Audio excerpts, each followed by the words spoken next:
What a day! What a lovely day!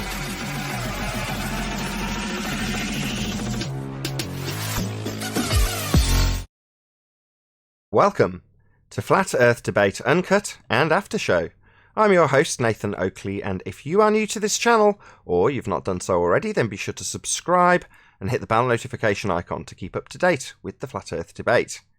If you'd like to support the channel, there is a super chat that runs alongside each of these shows while they premiere. There's also a PayPal, Patreon, and crypto link in the info box below the video.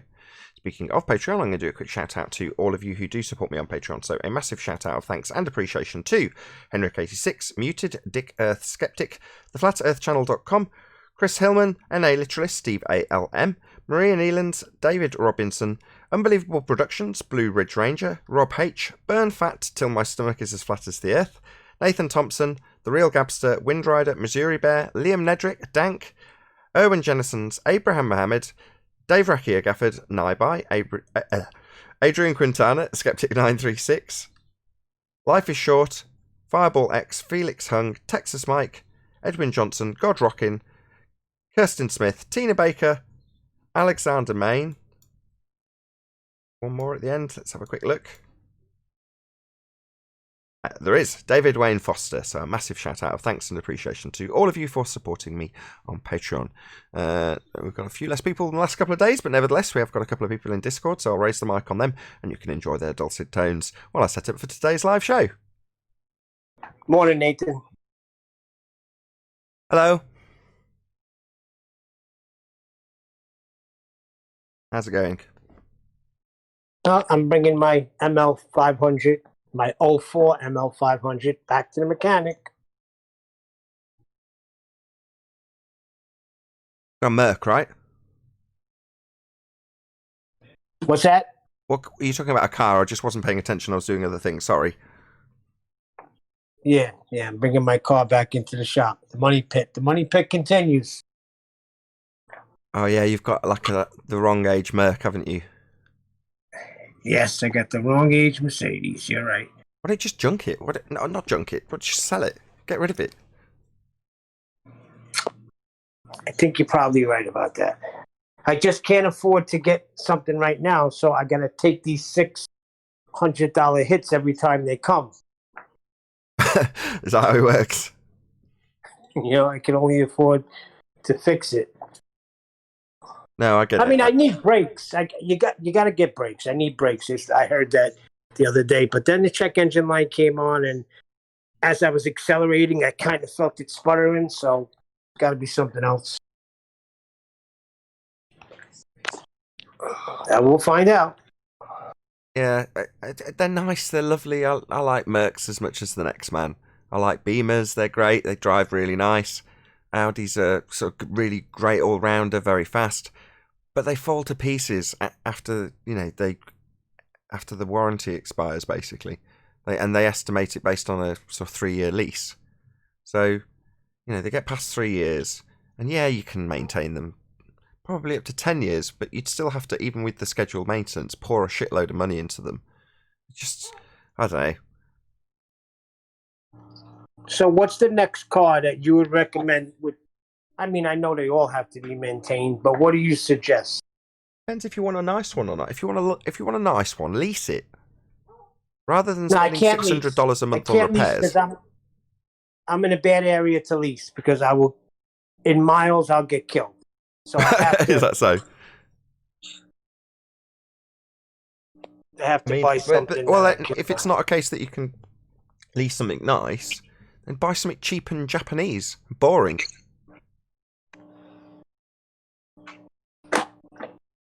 Yeah, that's what I'm going to do. Don't know what's what common about over there. Pathfinder? What's the most common Toyota? Like a Corolla or a Camry or something like that? Exactly. Buy one of them. Yeah, I needed to seat 5 though, so I got to get something with an extended seating. So I don't know. I'm looking at those Pilots. What about those Pilots? Are they all right? The Honda Pilot? Honda's a good car. Yeah, I'm sure the Pilot's perfectly good. Unless it's got a CVT in it. Has it got a CVT gearbox? What is that? That's the fucking rubber band piece of shit. CVT, is that the Just don't get a CVT. Just don't get a CVT transmission. Just write that down somewhere in big, bold, black type. Just don't get a CVT. Get a manual or a normal auto. Slushbox auto. But don't get a CVT. Hondas have just started doing CVTs, that's all. It might be a CVT if it's a Honda. Then again, so have Toyota.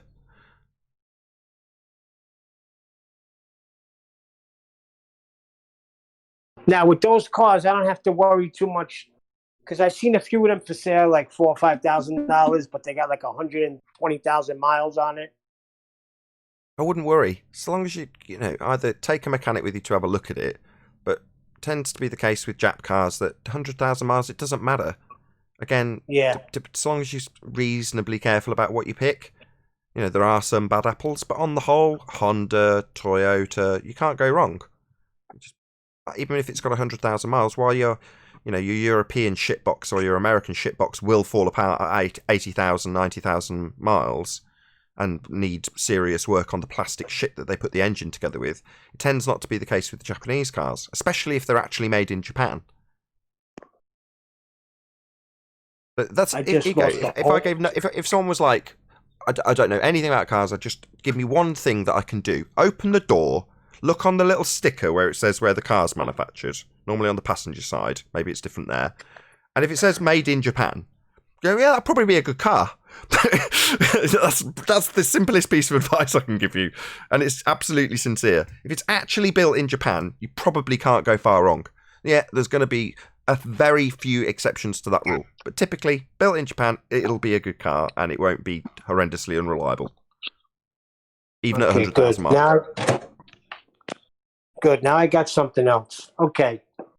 If I heat my coffee every day in a microwave for 1 minute in a glass mug and everything is fine, and today I put in a Dunkin' Donuts cup, which is cardboard, and it freaking overflowed after 40 seconds, what's the problem there? The problem is you're using a microwave with things that are going to go inside your body. Besides that, why did it overflow in 40 seconds? Now in a cardboard cup, but yesterday in a glass cup, it didn't. I don't know. Who cares? I care. I just lost a whole cup of coffee on a plate. Overflowed all over the plate. Now I got to start again. What are you so excited problems, about? Man. First world problems. What did I walk into? It has to do something with the cup. I'm so excited. Hey, 10th man.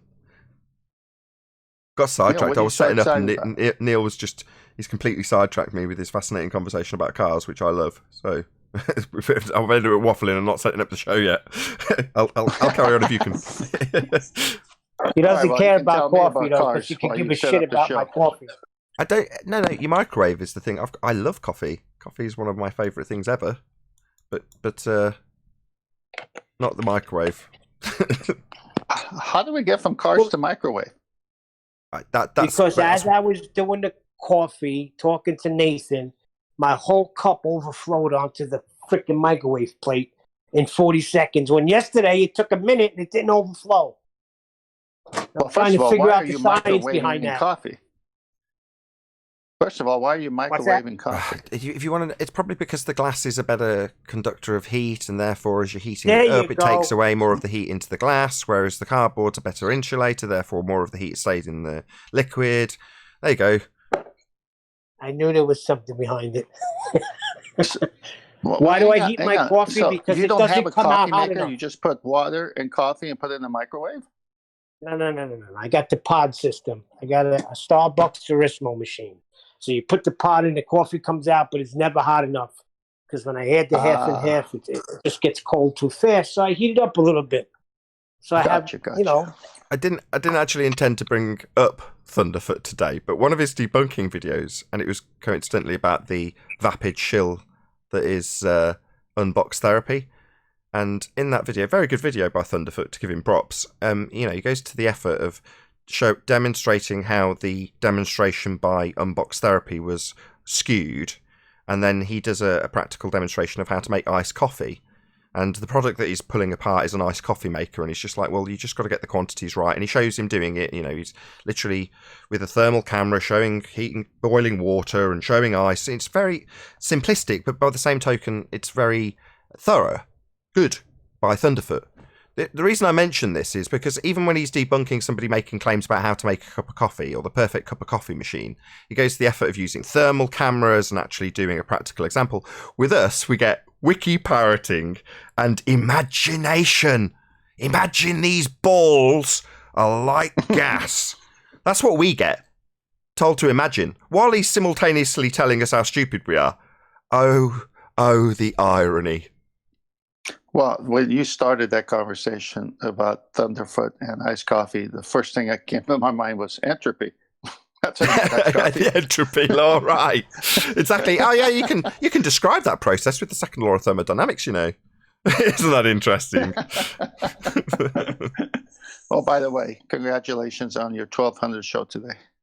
Yeah, I just noticed. I didn't realize until literally mid-conversation while I ticked yes, schedule next stream. Oh, we're 1200 today. Excellent. I have to start a new playlist.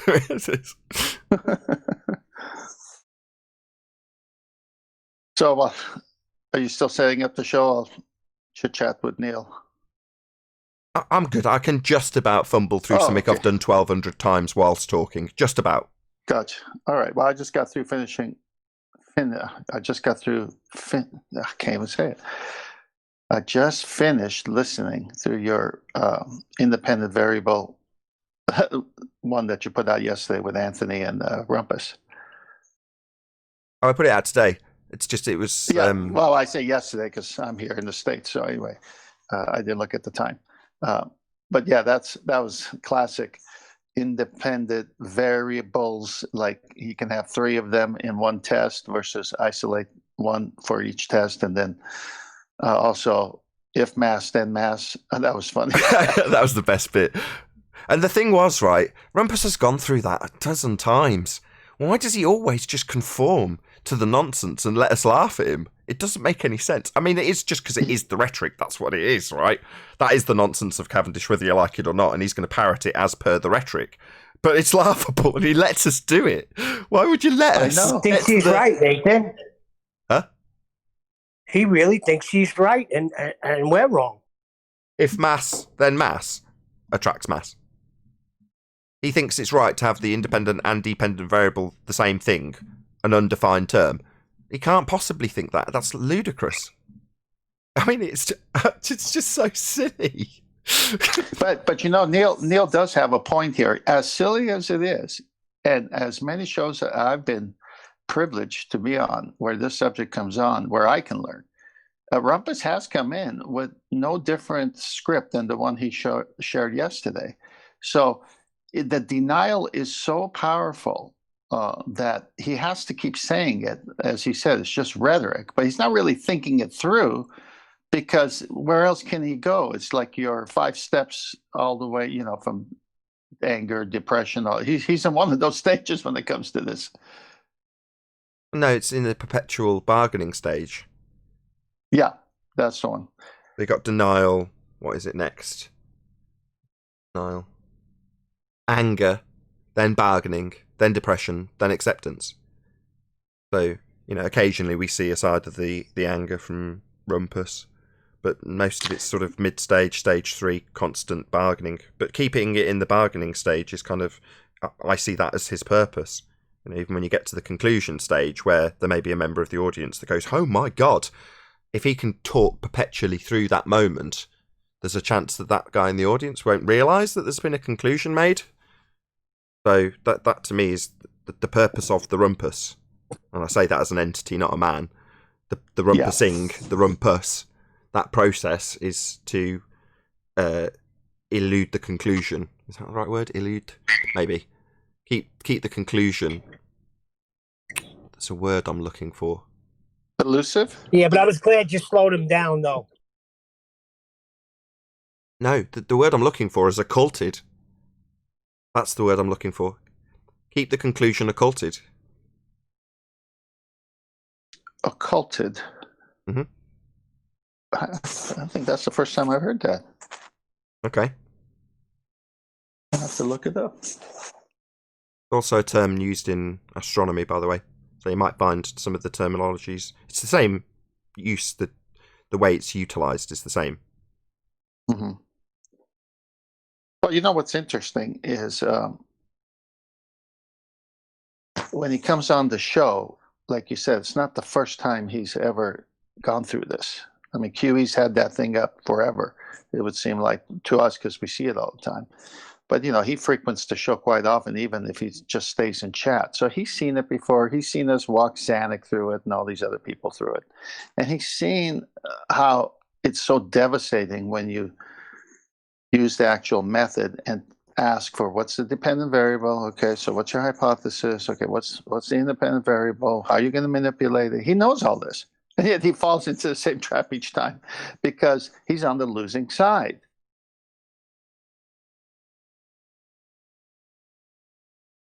I just think his moment, his doing his namesake is utilized at that moment when we're saying, well, you know, he comes in to be humiliated. Well, no. He comes in so that at that point where the conclusion's being made, it's not left dwelling in the minds of the audience. It's reassert the original claim, take the circle jerk round once more, or claim we don't understand, talk incessantly through the actual conclusion so it's not delivered at all. If there's a conclusory question that might need a silence or a lack of response from him, he'll make sure that that question isn't delivered, etc., etc., etc. Well, for sure, I've noticed that the timing of his statements while being in chat or even in voice but quiet for a while is exactly how you described it there. Whenever there's a conclusion, whenever there's that gap, whenever the penny's about to drop or just dropped, he pipes in with his nonsense. So it's all is part of his tactics. The fact that you can summarize that so... Sorry, go ahead, Neil. Last night on 24/7 Discord, what's his name? QE was on, and this was it Bob the Scientist? Bob the Fallacy He guy? was telling QE, yeah, something like that. It was a guy named Bob who looked up QE's military record or something. Anyway, he comes on. He says that the scientific method is not correct. It's only a guideline. That's not how science goes. Yeah, that's what you would say, though, isn't it? I think he's confused. Hang on. I think he's confusing the Pirates of the Caribbean when he says parlay. It's just a guideline. No, that's what you would say if you don't have any science. No, this empirical method that's well established and benefited humanity numerous times isn't the only way of doing it. You know, there's also a different way that we can call science. It's where I look at a light in the sky and just tell you it's a burning ball of gas in a vacuum. That observe and declare type of nature, that is also science. There's not just one way to figure out the cause of an effect. I could just make it up and call that science. That's the other method. When they say there's another method, hold on, just one more thing. When they say there's another method, get them to take you through the method. Utilise their method. Get it down on paper, whatever, but get them to take you through what they claim is their version of the singular scientific method and see how well it gets on in terms of elucidation of cause. Just to get them to, okay, all right, there's another method. Okay, well, let's see what it is. Let's see how it works. Take me through it.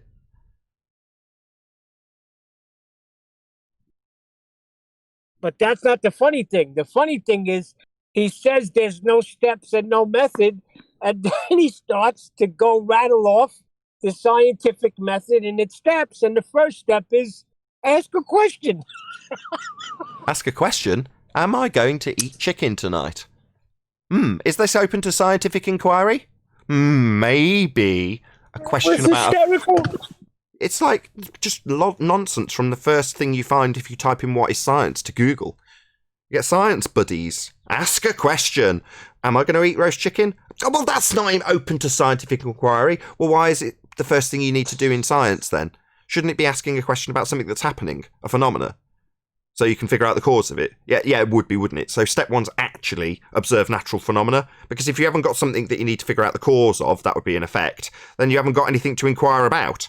Asking about whether or not I'm going to eat chicken dinner tonight really isn't open to inquiry by science, but that's what science buddies say. Ask a question, because then that opens up the door to the pseudoscientists to say, oh, right, well, during this method, that question of what is the light in the sky can be explained with a little story that goes along with it. Well, you just proved that if they do it that way, the test is going to go foul.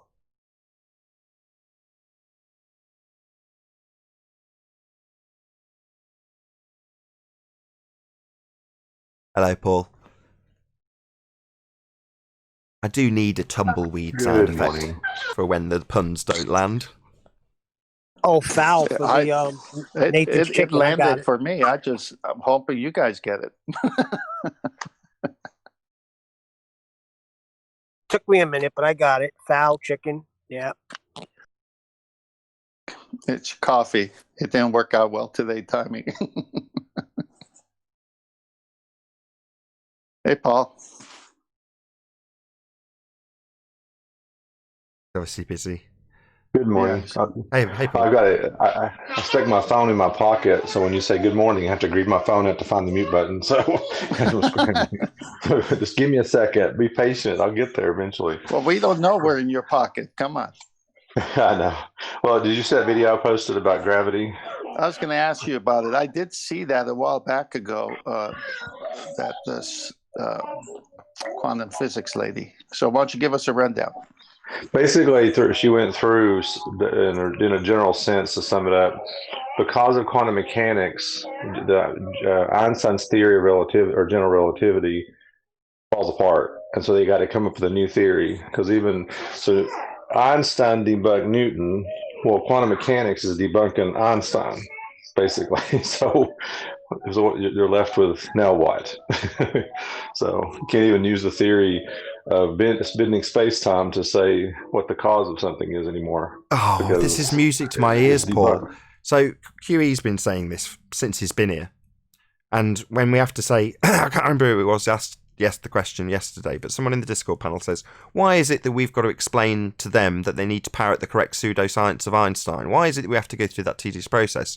It's like, well, because they need a force, first and foremost, but because we need to get them to the point where they do parrot the correct heliocentric pseudoscience of Einstein, so it can cut its legs off. And it's actually quite a quick process with Einstein, as I'm sure Paul's now finding out. Right, Paul? That pseudo-nonsense is pretty easy to debunk in a few breaths.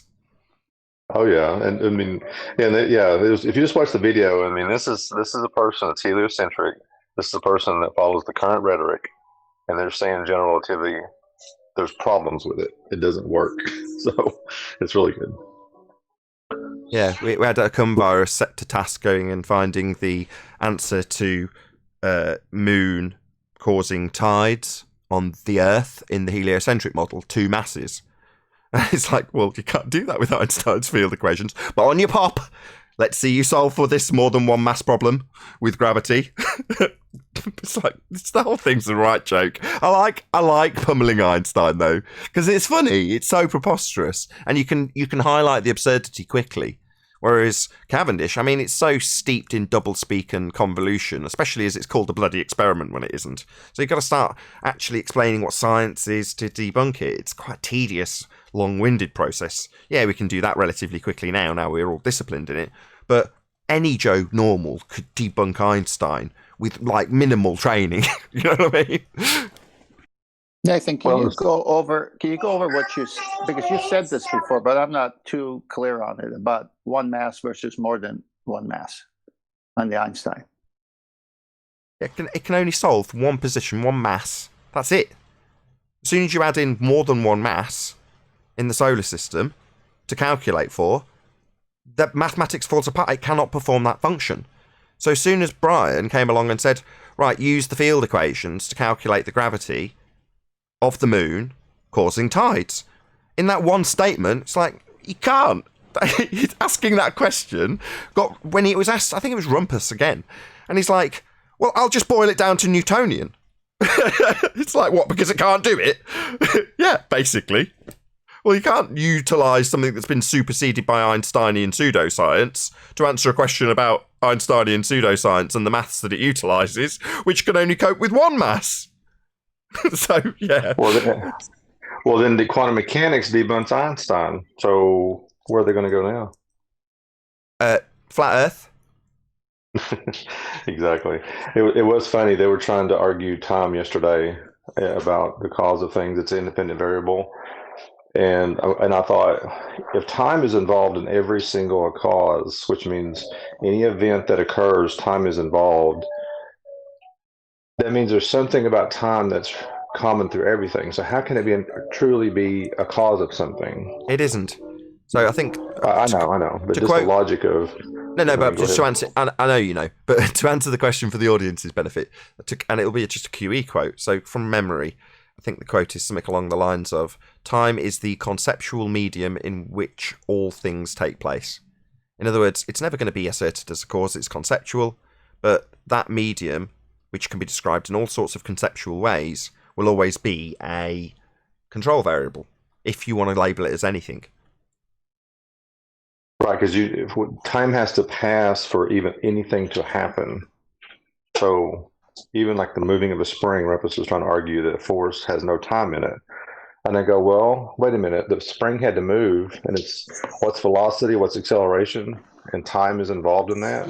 So even time's still involved, and you can't get away from it. Exactly. No matter what you do, go ahead. Exactly, you can quantify it with the amount of time as a concept that has passed, but it's not the cause. The best example was when 10th Man was talking about the wrestling. I like that specific example because it's got a guy counting 1, 2, 3. So does the counting, that time, it's just him expressing, verbalizing the concept of time when he does a 3 count. Does that cause the opponent on the mat to lose? That 3 count, 1, 2, 3, is that the cause of his loss? No, the cause of his loss is the guy pinning him, not the 3 count. The 3 count could happen with them both standing up before it happened and nobody would lose. The 3 count could happen, it's only as a result of the 3 count being as a result of him being pinned, not the time, not the count.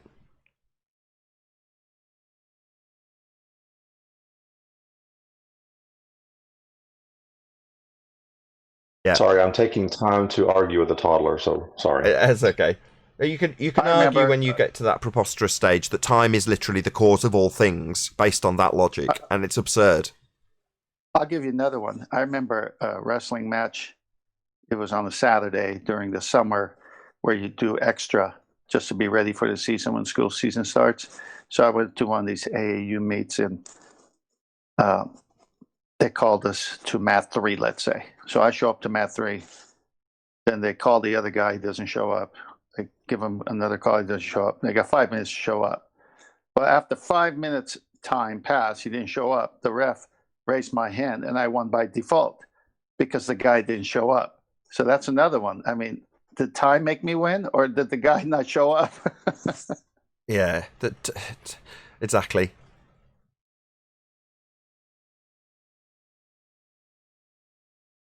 Can't vary and manipulate it as well. So to call it an independent variable is absurd because you can't vary and manipulate time.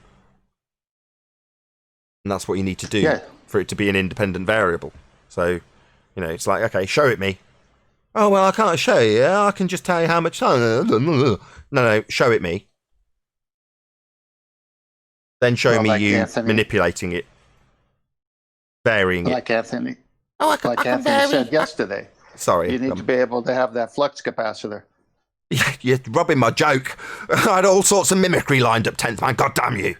I'm sorry. I was getting there with my mimicry of them. God damn you. Sorry, Doc. Exactly. Nobody's got a flux capacitor. You're not going to manipulate time.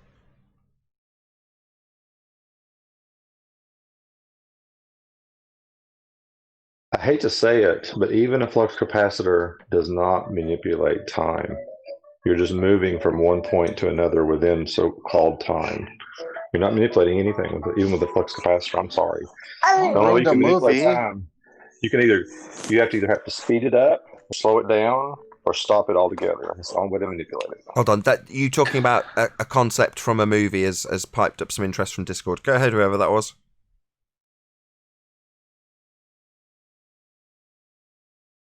Don't be scared.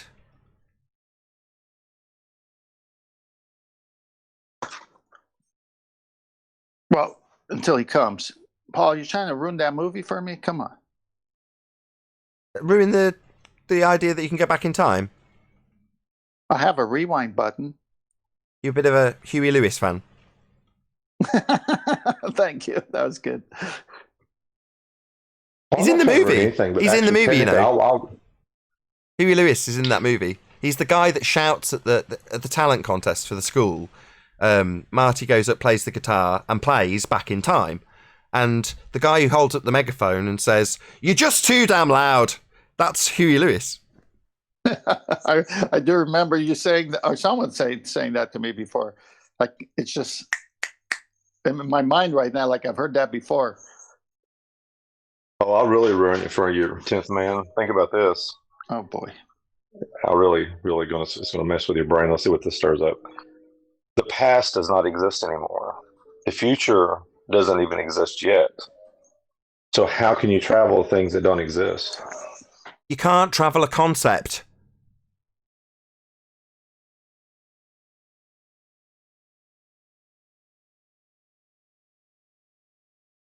Well, speaking of cars, maybe I can if I had a concept car. Boom, boom! That one landed.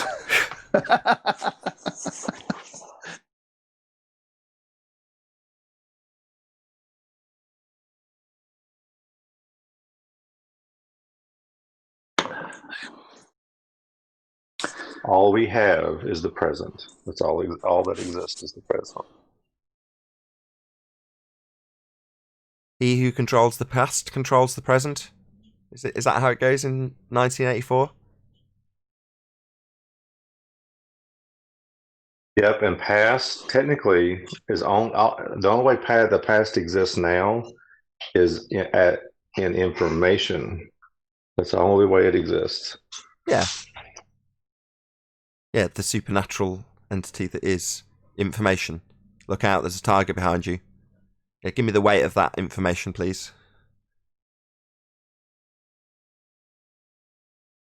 That's what it's all about. When you watch old films that your parents took of you in Super 8 or whatever format, they recorded the past on film. That's nice. Thank you for that, 10th man. You're welcome. But is that recording the past, or is it just a recording or information? Aha. How very profound.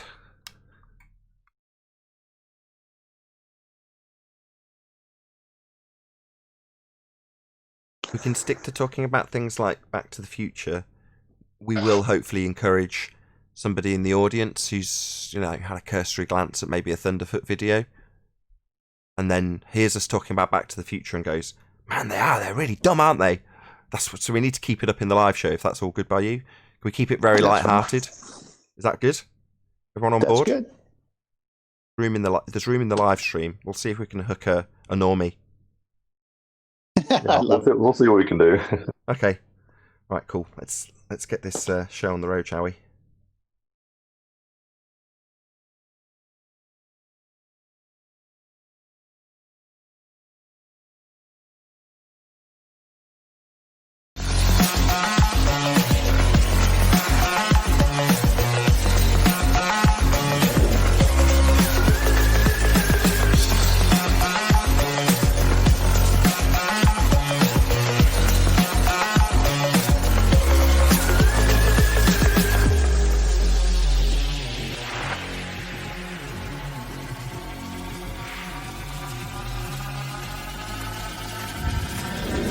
Oh, what a day! What a lovely day!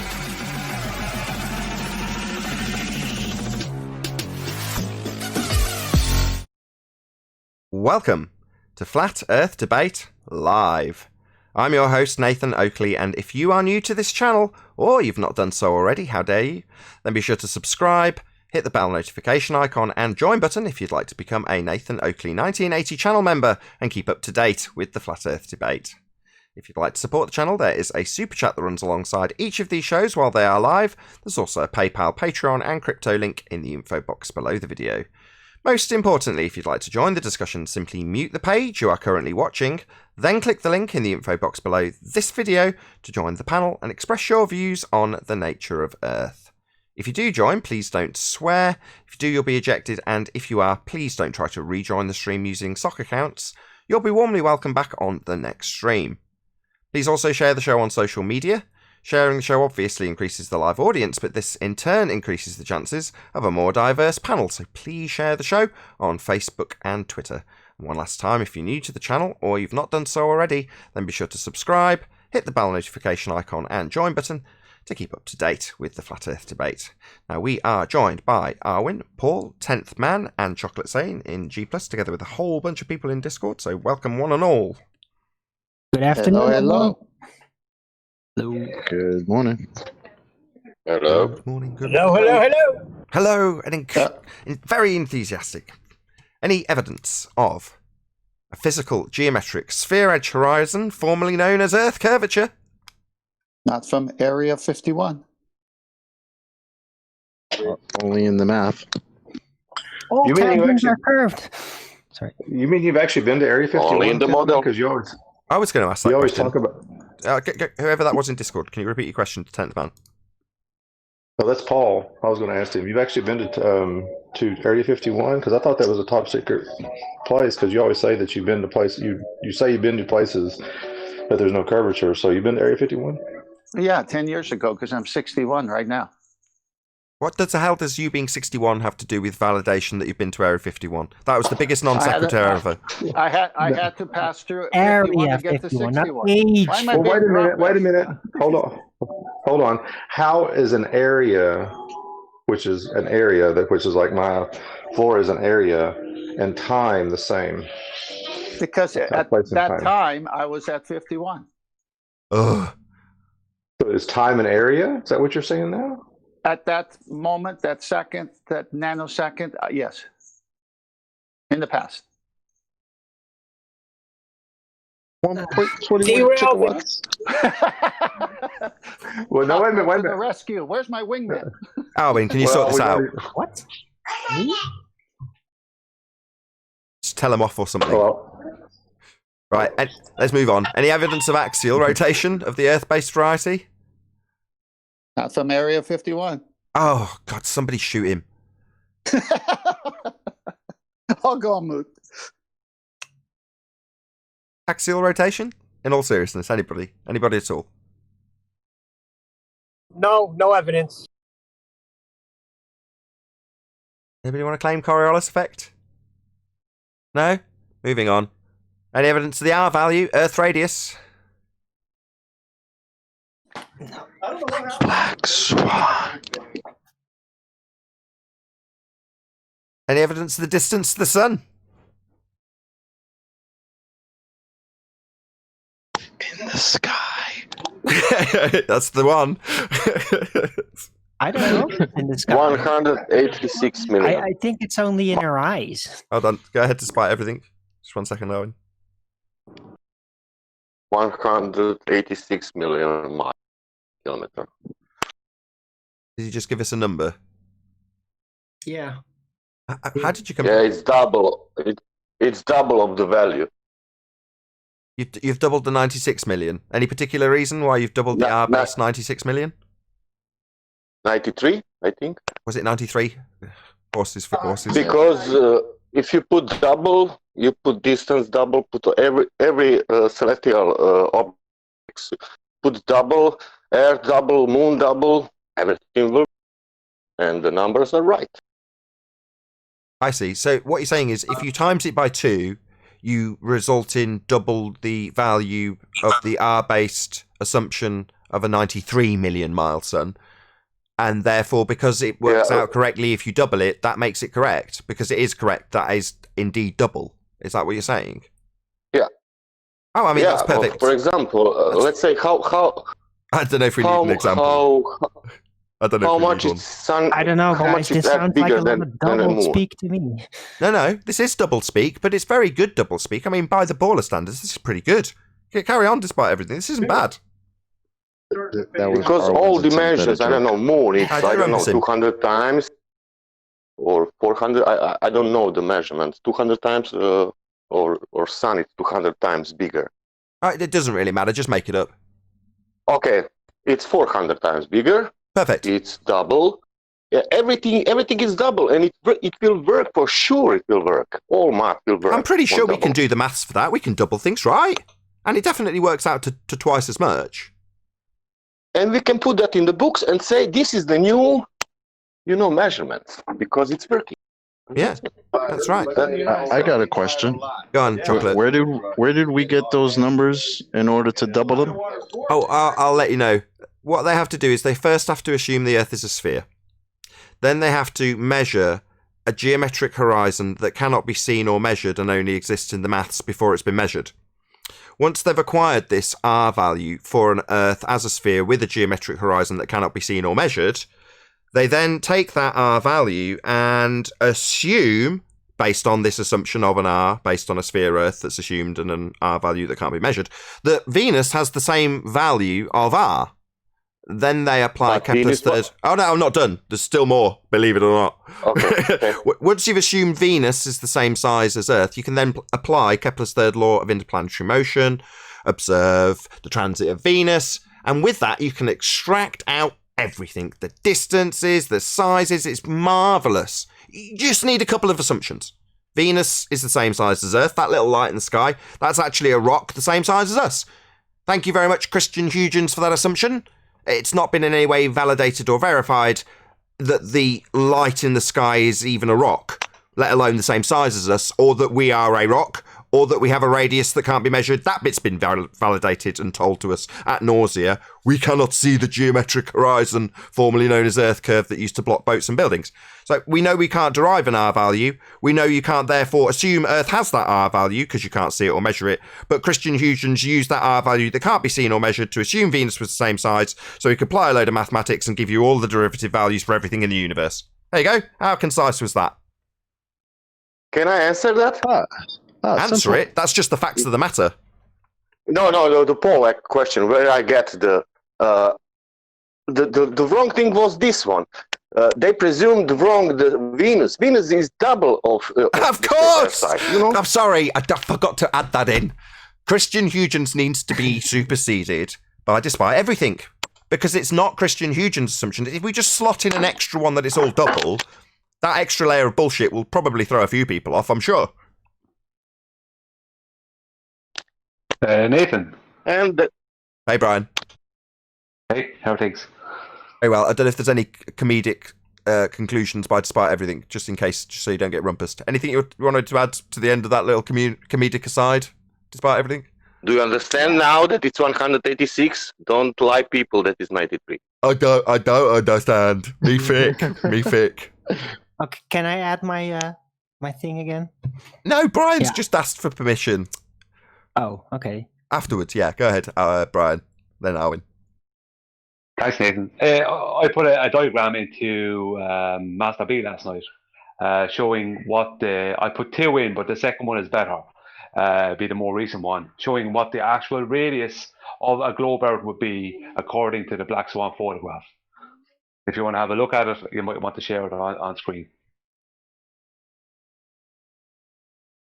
Okay, I've got it up on screen right now. Okay. I'm just on my phone, so I'm just on the Hangout, so I can't see YouTube. Yeah, but you know what it's on. You know what's on it. It starts. Yeah. It's yellow, I think. Over 260,000 miles, right? Yeah. So this is. I tried to qualify this. Even with this, it's hard to get this across to somebody. If I could just steal or do it myself, and although it's lending credence to the rhetoric if I do it, somebody showed it once with a basketball and a golf ball, and they asked passers-by, like, how far away do you think the moon is compared to these two objects if they were roughly scaled as the moon and as the Earth? And people would put it, a couple of feet away and things like that. And then when they said to the passerby, well, this is actually how far they are, they're walking yards and yards and yards away. It's a significant distance. Well, based on the Black Swan, if the Earth is a sphere with a radius of 3959, then you can't have the geometric horizon be the horizon in the Black Swan. That's kind of the point. But if you were to just assume, well, no, it's physically grown. The Earth blew up like a giant balloon that day, and we're going to use the same horizon they claim is geometric and capable of deriving R from it as the geometric horizon, and we'll derive R based on the same method that Al-Biruni used, you end up with Earth having the orbital path of the moon as its equator. Bigger than, actually, but just so you can visualize it. An Just the enormous radius. ball in their maths. It's just the radius too. It's not even the full diameter. The radius of Earth becomes 264,000 miles, where the path of the moon is only supposed to be 240,000 miles away. Yeah, it's a bit further. But yeah, it blows the idea of us having a geometric horizon, Earth curve that is, so far out of the water it's untrue.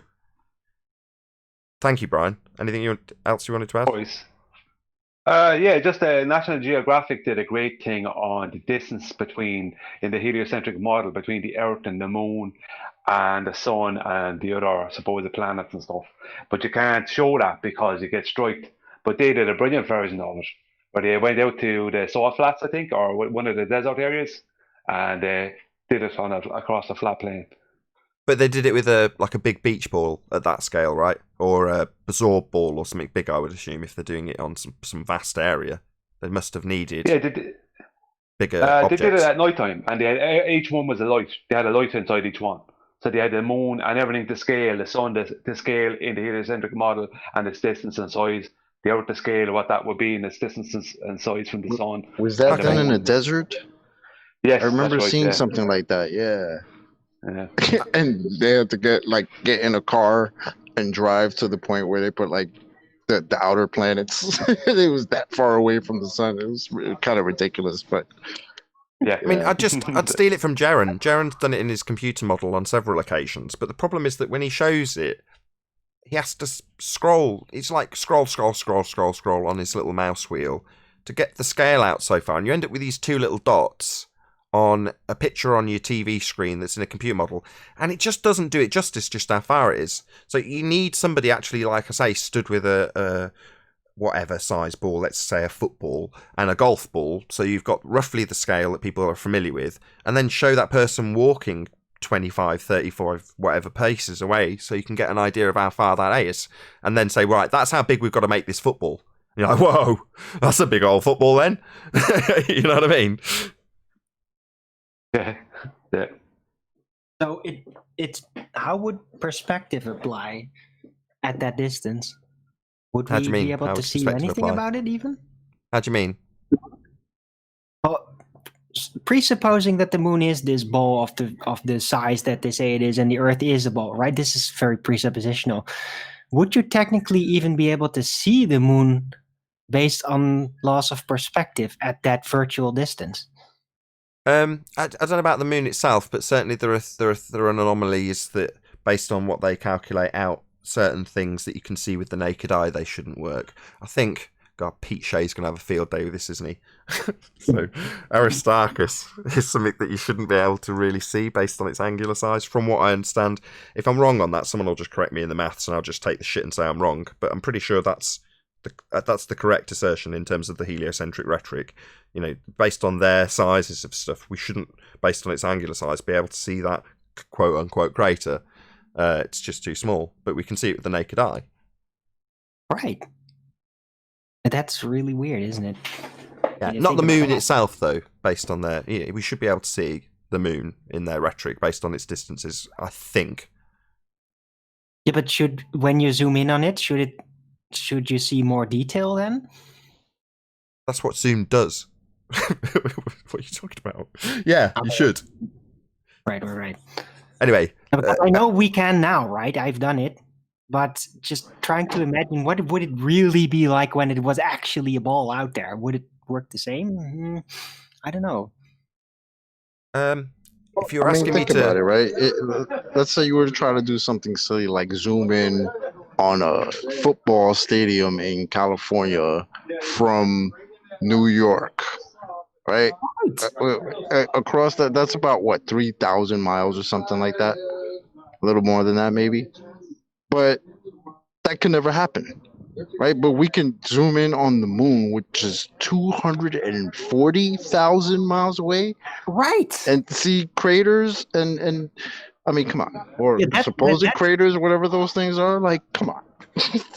I got a question. Why? Because we're looking up. Come on. Okay. That's my point too. Exactly. Go Like ahead. the angular side should simply decrease over distance. It doesn't matter how thin the air is to order to negate refraction, actual refraction, whatever. You know, let's just at round some this point point it's going to out. be too small to see, no matter what.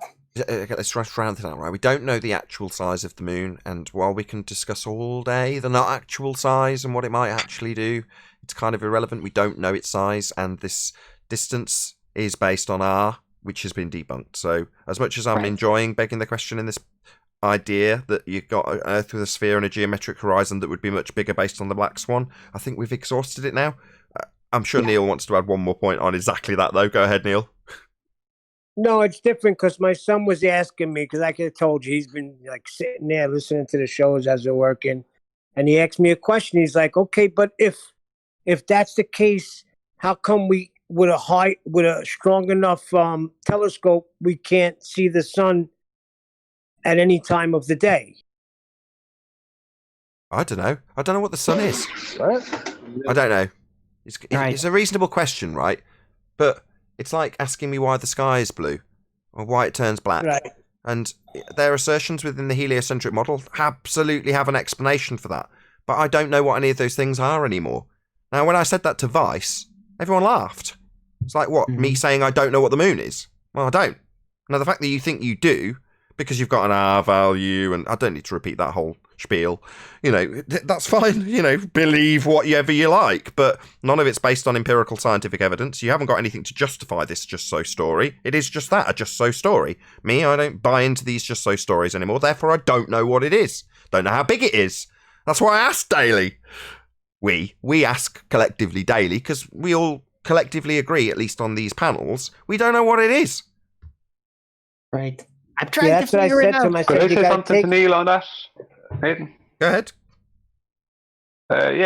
Neil, we can't see, like, we wouldn't be able to see whatever the sun is. We can only see so far, even with the best camera we could buy, which would be a P1000 for distance. We could still, under good conditions and maybe not even too much of a high elevation, you might see 30, 40 miles. And if you had an infrared filter on that, you'd see further, but you still have a very limited view. I mean, maybe in some of these big observatories, they'd have a telescope that'd be powerful enough to maybe try and see what your son is asking. But can any of us go there and use these things? No. So, we're very limited. What telescope can he buy that he can see through atmosphere and from ground level or whatever?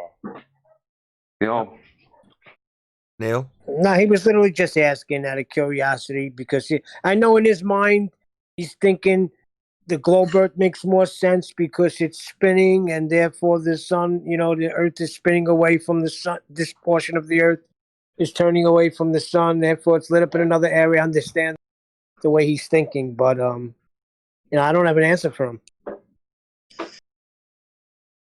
As I keep saying, you don't have to provide one.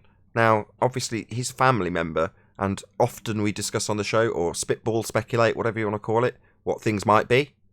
Obviously, we resign ourselves to the fact that we're not validating these things. We are merely spitballing. We did it for half the show yesterday with Arwen. It was good fun. But by the same token, there is actually a standardized rhetoric where they say, this is what it is. This is how big it is. This is how far it is.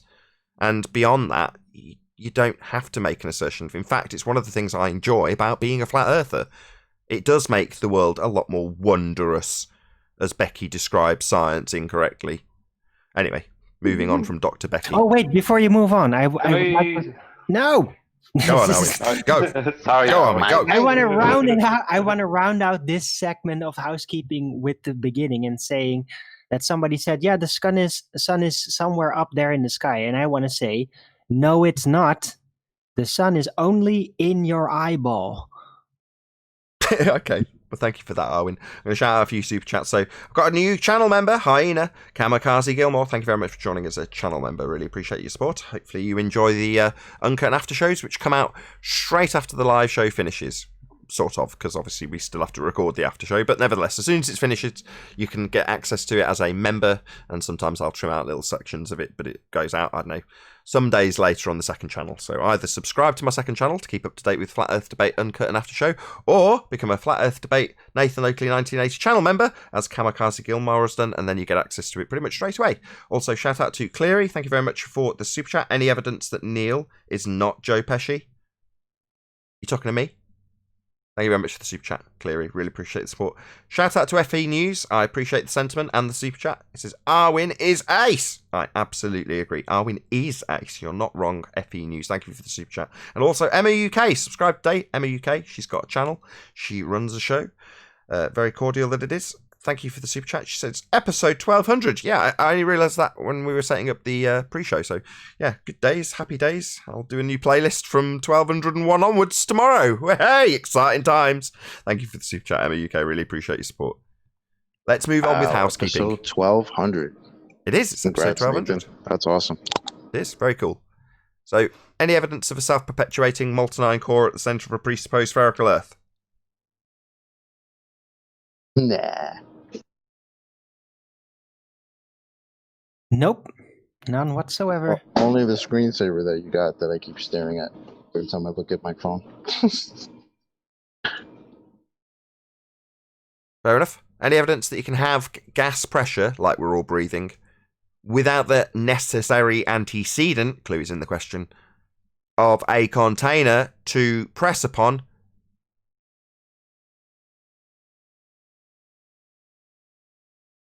But then you wouldn't have the pressure. That's a problem. What, to have pressure, you've got to be pressing on something? Yeah. Yeah. The force exerted on the walls of a container. Yeah. I mean, I think they were giving us a clue with putting the word press in the word pressure. Or a subtle hint with Boyle's law, the second law of thermodynamics, gas law. Yeah, subtle. Yeah, you could just barely pick up on it, It's right there, but not. So yeah, gas pressure without a container. See, this doesn't do it any justice, but this is how the pictures are always shown. So you've got the moon and Earth looking like they're right next to each other. Well, you couldn't even fit the moon at its scale in the heliocentric model on this picture. It'd have to be about 10 times the size of this frame to get the moon to look correct scale with the Earth. Nevertheless, that wasn't the point I was going to make, or why I paused this to show this image. This is high pressure gas, and this is a 10 to the minus 17 torr vacuum. Yeah, what's going to happen? Well, I'll tell you.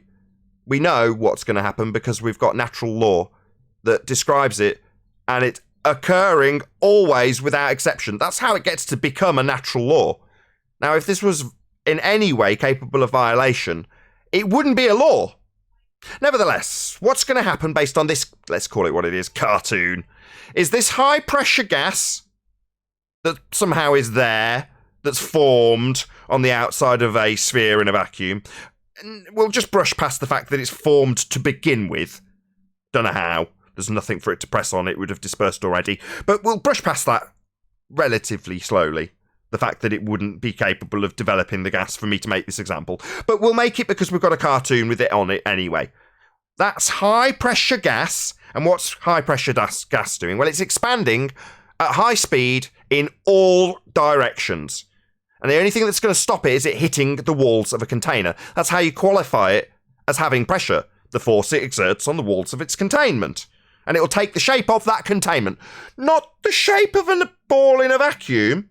No, what it's going to do, I'll finally get to the conclusion, built it up enough I think, is fill the space. That's what gas does, expands at high speeds in all directions to fill the available volume. And this is claimed to be your fundamentalist religious zealot belief that this is what the sky is, a vacuum. No, natural law dictates that the gas would fill the space.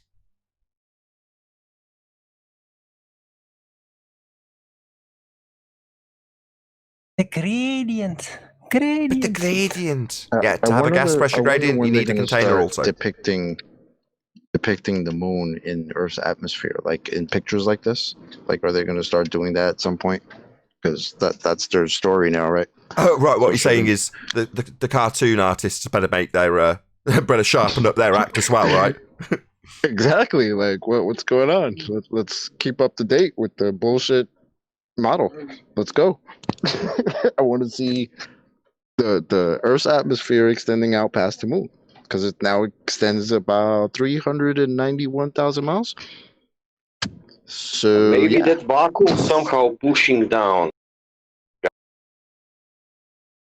Say that again. Maybe vacuum pushing down. Maybe the Oh, the vacuum's vacuum pushing pushes down. down. No, the vacuum's just a space for the gas to fill. So here we go. This is another graphic. It's also a housekeeping question. So, any scientific evidence of gravity, first of all? The vacuum pushing down. No. Scientific evidence. Mostly down. The key word, scientific. Not in the heliocentric model. Okay. So, I've got a question. The panel can see this. The Discord can't. The audience can. So, you've got this dude, right, on this poster for gravity. And he's got this spacesuit on him, right? Or her. And that's stopping the gas the person's breathing from filling the space. You all with me so far? Yep. Yes. So, given that this dude in this, they're claiming this is an accurate, it's a movie about reality, gravity, right? Given that this dude needs a spacesuit to stop the gas he's breathing filling the space, what's stopping this gas filling the space? Oh, Nathan, I have an answer to that. Is it gravity? Yes, like if his spacesuit would break, it wouldn't go in all directions. Belief. It would go down. It would Go boom. down, go boom boom. But I've just explained, Arwin, that gas expands in all directions to fill the available volume it has to fill. Right, that's why this dude, the gas is going to be filling his entire spacesuit because it just fills the available volume it's got to fill. That's what gas does. In a spacesuit, it'll fill the suit, right? Unless it's isolated in the helmet. But that aside, the point is that that's what gas does. It's gas law, second law of thermodynamics, entropy. That's what it does. I Maybe know what happened was when they were designing the astronaut suits, they understood, right, that the gas would fill the space. So you would need a suit, aka a container, to maintain it. But then maybe they looked at the Earth and said, wait a minute, maybe we can think like Rumpus and say the second law of thermodynamics doesn't apply to the Earth. What, a natural law? Hold on. A law of nature applicable always, discovered in nature on Earth, that doesn't apply to Earth. Well, that's absurd, Chocolate. It does apply. Nathan, I have Are to you sure? reference another. Because I mean, they say Rumpus says it doesn't. Oh, does he now? All right. Isn't the Earth With the basically where natural. the law was established? I've got the answer. Oh, here we go. Wait a minute, I was trying to give an answer. Oh, everyone's got an answer. This is good. Okay, I've got 10, man. All right, yeah, I have to reference another movie for my answer. It's called Mars with Matt Damon, and Matt Damon used a little prick hole to use it as a jet to get to the tether line. Remember that? Matt Damon. I remember that. I mean, the Martian. Yeah, the Martian. That one, yeah. right? And How you like them that out? was after. Yeah, he used a spacesuit propelling. Don't rumpus my punchline. That was after he ate crappy potatoes. Oh, boom, boom. Wow. So, no one's taking While you're it. So, speaking about movies, it happened in the real. Oh, The I astronaut can give closed the an answer hole on with the finger. heliocentric. go despite everything. Go. The astronaut closed the hole in the ISS with the finger, and that was the demonstration that gas no go out. He saved the. That's not cheeky. The current And it's answer fucking. And it's not have fake a news. It's real news.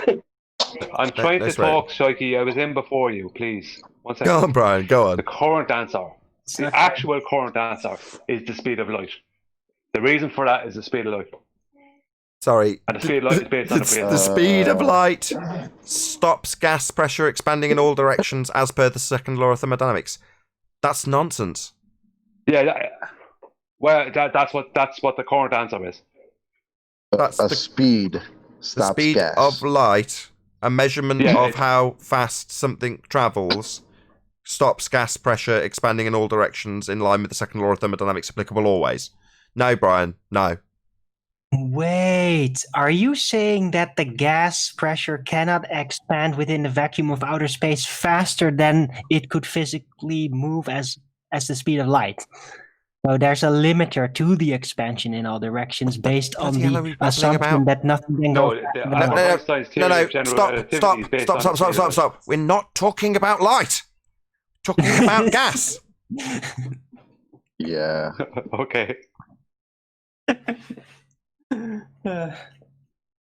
Moving on. Any single viable hypothesis from any of the fields of astronomy, cosmology, or astrophysics? What you mean? You can't just stop at looking at stuff? Observe and declare. Just so story along with your observation of natural phenomena. Well, that kind of sounds like science, I suppose. You could just look at Jupiter and go, you know that Jupiter light?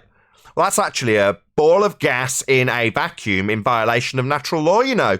Why? Well, because I've looked at it.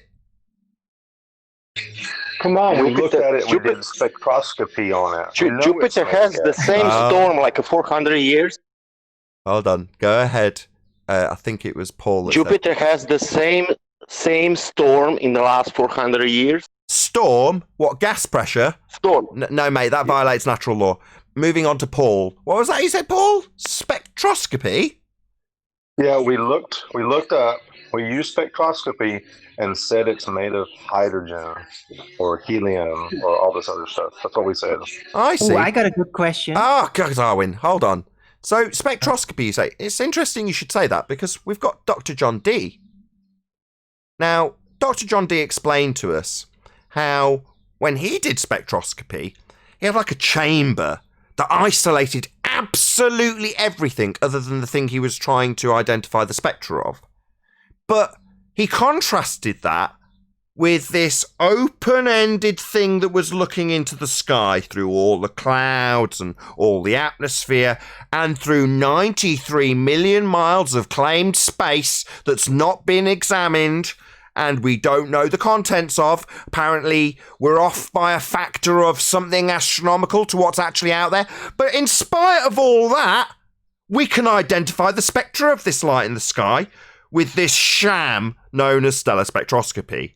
Not isolated, not in any way valid, definitely about as million miles away from scientific as you can get, but that's what they claim to know that it's a burning ball of gas violating natural law. Stellar spectroscopy. Oh, no. That's a sham, Paul. Real spectroscopy needs isolation to examine what they study to make it valid. Well, come on now, Nathan. We know we have a pressure gradient, and the pressure gets less and less, so we know the medium. Sorry, so hold on. Ham-handed segue into a straw man. Woo! Alarm bells. Hello. Ham-handed segue into a straw man. Sorry, so the spectroscopy they use, not valid then, Paul. You understand that, right? I know, but we do know what the medium is, Nathan. That's what I'm trying to tell you. So why would a normal spectroscopy expert not just say, sod this container thing that I need to isolate everything away from the thing I'm examining. I'll just do it in a classroom with everything around me. I mean, why don't they do that then, Paul? Well, I guess we'd have to say that terrestrial spectroscopy, I can't even say the word spectroscopy, is different than celestial. Was it the word celestial? I can't even say the word spectroscopy. I see. So because they're different and one isolates the single thing that they're examining and the other has all sorts of other crap polluting the path between you and the thing that you don't know what it is that you're examining in the sky that you've never been to, touched, validated. That's different, is it? Yeah, no shit. Right. So isn't it peculiar that the sun is supposedly made of hydrogen, yet hydrogen is also the least dense material matter we know of. So hydrogen would be sitting at the highest point of our atmosphere, and that's also what the sun is supposedly made of, using stellar spectroscopy. I'm going to take my Isn't that a globe bit of head a off. peculiar kind of a thing? Just summarise this. Yeah, I'm going to shite. take my globe This head is off. nonsense. Nobody knows what the sun is. It doesn't matter what they claim. Doesn't matter. Nobody knows what the sun is. That's the bottom line here. They can claim it all day long. We can debunk it all day long. It's an extremely wondrous light in the sky. Now, I just need the comments to tell me how I can worship it. Well, let me take my globe head off for a second. And honestly, even their own rhetoric says that the gas is kind of layered up because at higher altitudes, there's helium and hydrogen at the higher levels of the atmosphere. So you're having to look through that to trying to determine what's up there. Yeah, of course. You can argue that they put us. Go ahead. I'm sorry. I was just going to say, merely looking at it, you can easily establish what's inside a presupposed burning ball of gas in a sky vacuum violating natural law. Not only do they know what it's made of on the surface, they also can describe the further second law of thermodynamics, that a violation that occurs as you get further away from the thing and it gets hotter. It's amazing how many different second law of thermodynamics violations the sun's got in their rhetoric. Wait. Doesn't everybody get hotter the further away they move from a heater? No. That again is described like quite else? admirably in the second law of thermodynamics. In spite of that, their description of the sun violates, again, that natural law by having it increase its output as you get further away. In other words, it's like moving away from the bonfire because it's a bit too hot. And then when you get 5 meters away rather than 3, you spontaneously combust because it's that much hotter. That's what they've got the sun doing in violation of natural law, like so many things in the heliocentric model. Yes, chocolate. That's why now we have summertime, because we're farther from the sun now. Because we're further. Oh, yeah. Oh, no, thanks, Brian. That's how I can worship the sun. I can assume we're bowing towards it, right? We're at a little tilt bowing towards the sun. That's how I can worship it. Thanks, Brian. Yeah. Don't worry about the 3 million miles closer there. How many degrees? Is that a 23-degree Mason? I was just about to ask. How many degrees are we off horizontal again? Is it 66.6 degrees? In the globe model. No, it's only 23.4. Shh, not 60. Don't look at the other way. No. For all the conspiratards out there, feel free. Have a field day. Yep. Numbers. They're not our numbers. They're their numbers. I think it's just coincidence. Dun, dun, dun. Of course it's a coincidence of that, we're moving around the sun at 66,600 miles per hour. Coincidence. Don't coincidence. It's just another coincidence. There's lots of those numbers. They just appear in maths often. Why wouldn't they? Do you know the numerical value of the word coincidence? What is it? I'm just making it up. 666, of course. I've just looked it up on the geometry calculator and it's 33. What do you know? Oh, well, we got double everything. Oh, it's 66. Oh, why didn't I double it? I'm so sorry, despite everything. We just didn't listen. I didn't understand you were right. Maybe that's the key. What's because really the other day on 24/7, somebody came in and we asked him, how do you, what proof do you have for the globe? And he mentioned the circumference, and he said, just square the circumference. Just square that circle. Was he a Freemason? Yeah, and that proves it's a globe. So square the circumference you already have, and there you have a globe. Yeah, you got to square that circle. And then what? Nothing. Just square it. No one's taking the bait. We've talked like conspiratards for 2 straight minutes, and M1 Bear Swan. Maybe that's a taker. Let's keep it up, lads. Let's maybe talk about the flux capacitor a little more. What's really funny is that not only what's really funny is not only us, but also NASA, the Freemasons, SpaceX, and Elon Musk, and all the rest of them. They're all we're all trolling the ballers at the same time. Why? With NASA defining what is gas pressure, and then showing containment and explaining verbally how it's the force exerted on the walls of said containment, that sort of thing, that sort of trolling. Yeah, and then they show you a picture of a magical spinning water ball in a vacuum, and then Yeah. And then in their documents, they tell you, oh, it's flat and stationary. So you choose. It's like you choose your own adventure. Remember those books? It's like that, but better. Heat Shay's in the chat. He must have heard us talking about Aristarchus. What's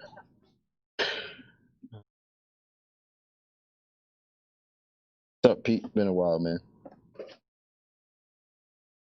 I don't mean I meant the live show's track, not the Discord server. Here, I'll draw some more out. There's also supposed to be some kind of ratio with the pyramids of Egypt, and also related to the radius of the Earth or something like that. It's been a long time since I heard that. Maybe some of the conspirators can come on and explain it. Oh, that's perfect. Yeah, that sounds way wackier than is typically utilised here. If all else fails, we get Arwen to babble about Big Forbidden, then that should do the trick. You mean the same period, the pyramids that were like designed in some way to coincide with the stars and the constellations? I forget which one, but they match at a certain time during the year. I mean, of course that works when you're on a ball spinning around, flying through the universe at about 500,000 miles per hour.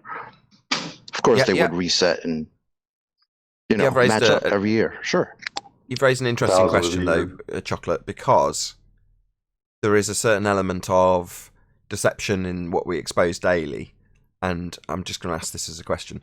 Has anybody on the panel actually considered the potential deception that has taken place in other aspects, like history, for example? Oh, of course. After that shit, I don't even believe it. Could you define what you mean, Nathan? What do I mean? Okay, if I was to put it to you that there are people out there that suggest that the pyramids potentially could have been made within a couple of generations of us, in other words, 100 years ago, maybe 200 years ago at a push, there's people out there that speculate that and provide their evidence for their reasoning in that regard.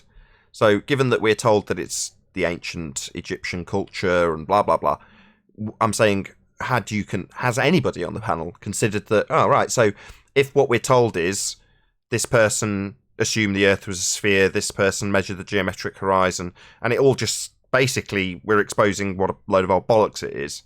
Well, if that's part of documented history, what else is totally farcical in documented history? That's kind of what I'm putting out there.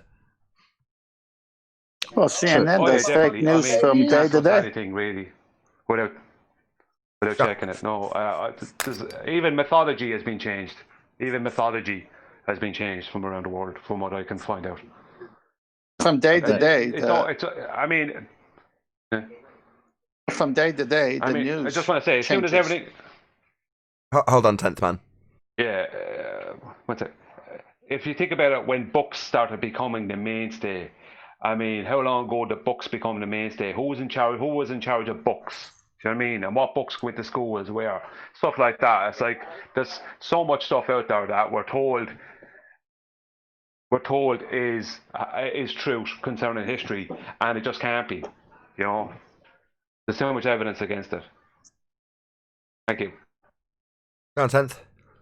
Yeah, the day to day we see fake news. Something you see with your eyes happening as a current event, then you watch the news the same night, you were there, and they reported as something totally different. They're always skewing everything.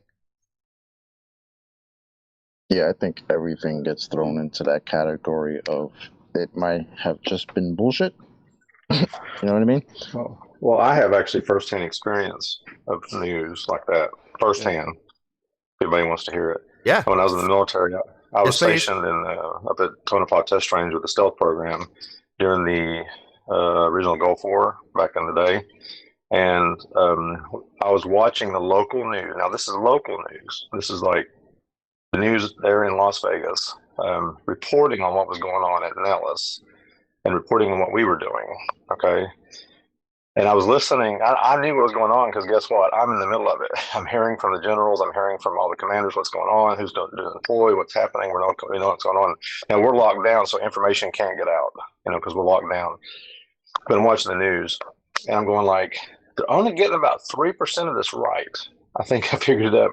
about 3% of the information that they were pushing on the local news was about 3% right. And I'm going like, I don't trust the news ever again. And you put that at a national level, at a world level, the exponential problem with it, as you can imagine. And that's the local news. Sure. No, I can believe it. I don't trust anything the news says.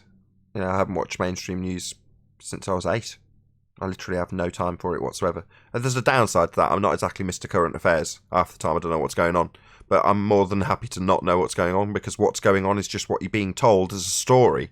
So, do I need the tales and the stories? Not really, because it's most of the time completely irrelevant to what's really going on. And, half the time it's just brainwashing and programming. We're exposing one specific detailed aspect of it. Yeah, it's nice to occasionally highlight the fact that, just in case you hadn't clocked, if we're exposing one thing in history that's a complete sham and a complete lie, and we can easily identify it, especially as it's been called science, there are other areas of inquiry that you might need to consider, given the scale of this particular lie that we're exposing. Yes, ours is very specific, but, there are plenty of people out there that expose all sorts of other things. Technically, they'll just get shut down. If they're trying to expose something that's happening right now, you'll just lose your channel. So just don't do it. Don't mess with the magic. Rumpus is in chat. I'd like for him to come and tell us the mass equals mass through the scientific method that got all botched up yesterday. We never got to finish that. Yeah, we did. We got the full hypothesis written down. With him to be able to answer. I don't need an hour of obfuscation from Rumpus. We got to the conclusion and then laughed at him. At the point that he no longer had any requirement, he was surplus to requirements. We just sat there laughing at his IV and DV being the same, and it being something that's undefined or often defined with an equivocation. So, no, you're not going to be able to get anything out of him other than a load of obfuscation of how he's managed to formulate such a nonsense with undefined terms that are identical in both IV and DV. It's the biggest cluster screw there is. What exactly do you want from him, 10th Man? I don't see him as useful anymore. No, I'll tell you what I'm referencing here. Number one, you won't let him go for an hour. That's why I like your show. Number two, I want to see him double, triple down on the nonsense that the IV and the DV are the same. He's all yours. Hello. So you don't understand the difference between force and mass then? Is that your problem? You're so moronic. You don't know when I say that the What's mass generates force. Rumpus? You don't understand the difference between those two things. That's incredible. Absolutely incredible. You've been talking about gravity for years, and you don't know the difference between mass and force. I didn't say force and mass. I amazing. said IV and DV. Absolutely Can you stick amazing. to IV and DV? He's going to come in and start his. Stop. Everybody stop. Didn't you hear Nathan say he's all of mine? How's everyone trying to get a piece of him already? Sorry. Rumpus, what's an IV? What's a DV? Right. The independent variable is the mass, and the dependent variable is the force between the masses. Oh, right. So the independent variable mass, dependent variable force. Is that correct? Go ahead. I missed what you were saying. You interrupted me. That's not what you said yesterday. I did. I said exactly that, you twat. We wrote it down and then laughed at you. You're lying. I'm going to kick him out. So I'm going to ask your permission. As I said, it's all yours. He's just lied. We wrote down what he said. Well, he didn't even answer my question. You interrupted me. You either didn't hear it properly, or you interrupted me, or you didn't understand. One of those things. You have no business here. Get him the fuck out. You see, you don't like the truth, do you? You don't like a bit of reality thrown at you. No, explain. Listen, reality. Hold on, Chocolate. Go ahead, 10th Man. Sorry. Before you get kicked out for doing what you normally do, please just explain in the scientific method. Don't give it mass or force. Just tell me what the IV is supposed to be and what the DV is supposed to be. Why are those two critical components? Well, of course, we've got three variables in that we can play with, two of which we're holding as controlled variables, and then we're just varying one of the masses. And then that generates a force. The dependent variable is the force. Why are you going to masses and force? You interrupted me. You just interrupted me. I was giving you the dependent variable. Variable, and you interrupted me. The dependent. No, you weren't. You said there's three. So that's a lie. I'm giving you the dependent variable. That's singular. Now you're bobbling on about lots of different things. And he's trying to qualify how that's possible when you've got a singular being described as having multiples. So he's highlighting that, and you're moaning about how you're getting interrupted. It's typical baller behaviour. He's trying to highlight something that you haven't given clarity to and is incorrect because it's doublespeak. Now, I know that you haven't listened to a single word I've said. That's how it goes with Rumpus. He's not going to listen to this criticism. He's just going to moan indefinitely about how I haven't had a chance to speak. Let's see if I'm right. The dependent variable is the force between the masses. It's very easy. So where do we observe that in nature? All the time. So what's holding you to the ground? Sorry, that's an assumption. I asked where it was being observed in nature, not for you to beg the question and assume that you've got a force holding us to the ground when gravity's not a force. It is a force. Gravity is not really a force at all. End quote. Professor Brian Cox. Or George Musa. Gravity is not a force. But you can think of it as a force. See reification fallacy if you want to think of it as a force. Am I going to get 10 seconds to reply? You can suck on my balls if you like. I'm going to tell you it's not a force, and you're going to damn well listen to me. Or you can suck my balls. Choice is yours. Brian Cox. I heard your quote of Brian Cox, and I'm now... Yeah, Cox. Let's quote him again. Gravity is not really a force at all. Right. No, yeah, that's right. So it's not really a force at all. That's right. Right. Yeah, right. Thank you, Rumpus. Anything more to add? It's not a force. I'm trying to reply. What, by telling me right? Yeah, I know I'm right. I know Brian Cox is right. I know George Musa's right. I know gravity is not a force. I get a chance to reply? Sorry, where do we observe this force in nature? All over the place, it's holding you to the ground. No, it isn't. That's your assumption that gravity's a force, and gravity is not a force. Maybe you'd like to respond, Scaredy Cat. Any chance of replying? Yeah, Scaredy Cat. It's not a force, Scaredy Cat. I'm not being... I'm not... Scaredy Cat muttering, Scaredy Cat stammering, Scaredy Cat. Scared of my art. Scaredy Cat can't address the fact that he's saying I've got a force holding me down to the ground with a presupposition of something that's not a force. Scaredy Cat, Scaredy Cat, Scaredy Cat, Scaredy Cat. Sense of my answer. Your answer was that we've got a force holding us to the ground. I heard your answer.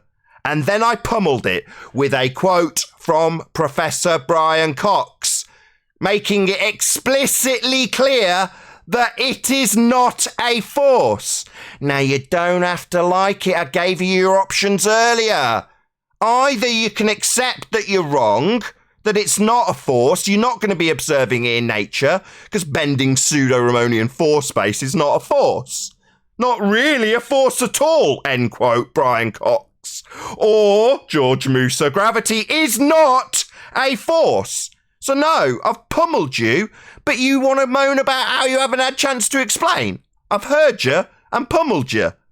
Won't let me answer. Scaredy Cat, can't address he hasn't got a force. Won't let me answer. I can't address that he hasn't got a force. Answer. You're the biggest bitch of a man I've ever seen in my life. You're a bitch of a man. Yeah, you're getting told off. Wait Go for ahead. the person to finish talking. Go ahead, Ryan. Tell him off. Wait for the person to finish talking. He's a fucking bitch of a man. That's exactly what you are. You're a fucking bitch and you have no business here. Get the fuck out of here and go back to the drawing board, you stupid asshole. Yeah, he hasn't got a force. But what his response to that is, having not listened to it by talking through it constantly, is to say he hasn't had a chance to answer. He did answer. He said there's a force holding me to the ground. His presupposition was his answer. A logical fallacy begging the question. No, it's not a force was my response to his logical fallacy of begging the question. Now, as is normally the case in any standard debate where you weren't debating with fundamentalist religious zealots, as soon as you point out that they've utilised a fallacy, i.e. begged the question, that would be the end. But that's not good enough with zealots who believe in a globe. No. You've got to go further than that. You've actually got to debunk the logical fallacy of begging the question, which Rumpus did. And point out with their own rhetoric from their own priests that them asserting with a begging the question fallacy that there's a force holding me here doesn't fly when your own priests make it explicitly clear that it's not a force. Response? I haven't got a chance to answer. No, you haven't Well, got bye. a force. Could I say something to Rumpus if he's there? You know, he stuck his fingers in his ears the moment I allowed somebody else, Ryan, on the panel he was talking through constantly, to talk to him. The moment I said, no, he can't do that constantly, which is to say, continually obfuscate the point. The moment I stopped him doing that, he wouldn't play ball anymore. He's only here to talk. He's not prepared to listen. So he stuck his fingers in his ears, said, no, I'm not going to listen anymore. Because he's scared. He's a scaredy cat. Arwen was spot on. When he started saying scaredy cat is when I had him absolutely over a barrel with a geometric horizon that cannot be seen or measured. And he said scaredy cat. The reality is it's projection. He was terrified because he's absolutely up against the wall and has nowhere to go. You can't claim you're within 5% of something that cannot be seen or measured. So scaredy cat's his response. He's the scaredy cat because he's got nowhere to go. He's got no force. Other than his presupposition that there's one holding me to the ground. Nah, mate. It's not going to fly. Your own priests disagree with you. What does he mean by I'd just holding like to it say constant? about second, Neil, sorry. I just want Go to on, say that Rumpus and others are referencing the Cavendish observation as an experiment that proves gravity. For a start, it's not an experiment, it's an observation. Secondly, the Cavendish observation took gravity into account as a reality before it ever started, and it took gravity into a reality as a force. Now, we know that mainstream science, in accordance with Albert Einstein of general relativity, has debunked that and called it an effect.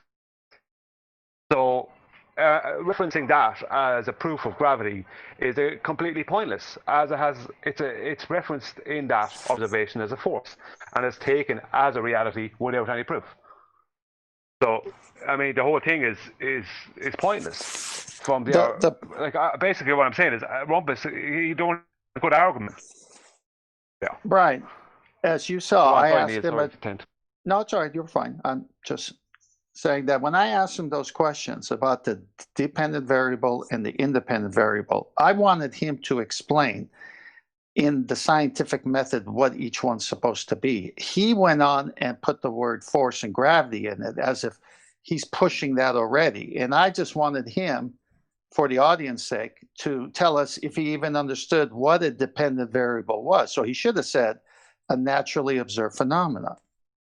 Okay, and then the independent variable, through hypothesis, if guessed correctly, would be the cause. But it's independent and it's one variable. But he didn't go there.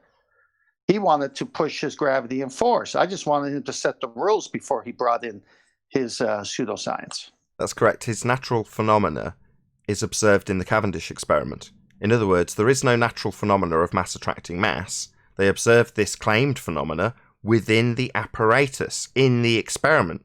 So they observe natural phenomena, that's the step, according to them, step 1, at step 3. So not observe phenomena, formulate a hypothesis, assume the cause, and then do an experiment. No. They start with an experiment, a contraption, where they claim they observe mass attracting mass, even though that wand has been snapped in two by Einstein. And now, as correctly identified by Brian, it's described in pseudo-Ramonian force space, Einsteinian mathematics, as an effect in a conceptual medium caused by the uneven distribution of mass. So we've got an effect of bending space-time caused by uneven distribution of mass in pseudo-Ramonian force-based mathematics. Not a force! But they'll come here and they'll constantly parrot 105-year out-of-date rhetoric because they need a force.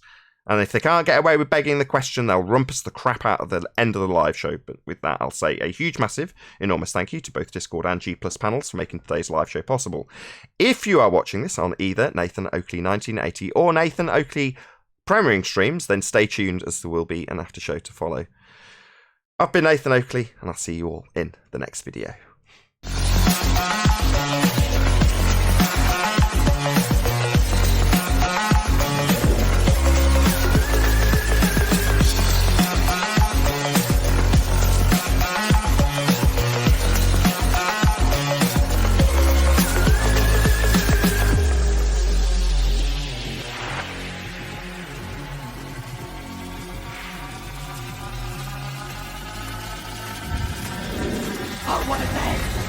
lovely day!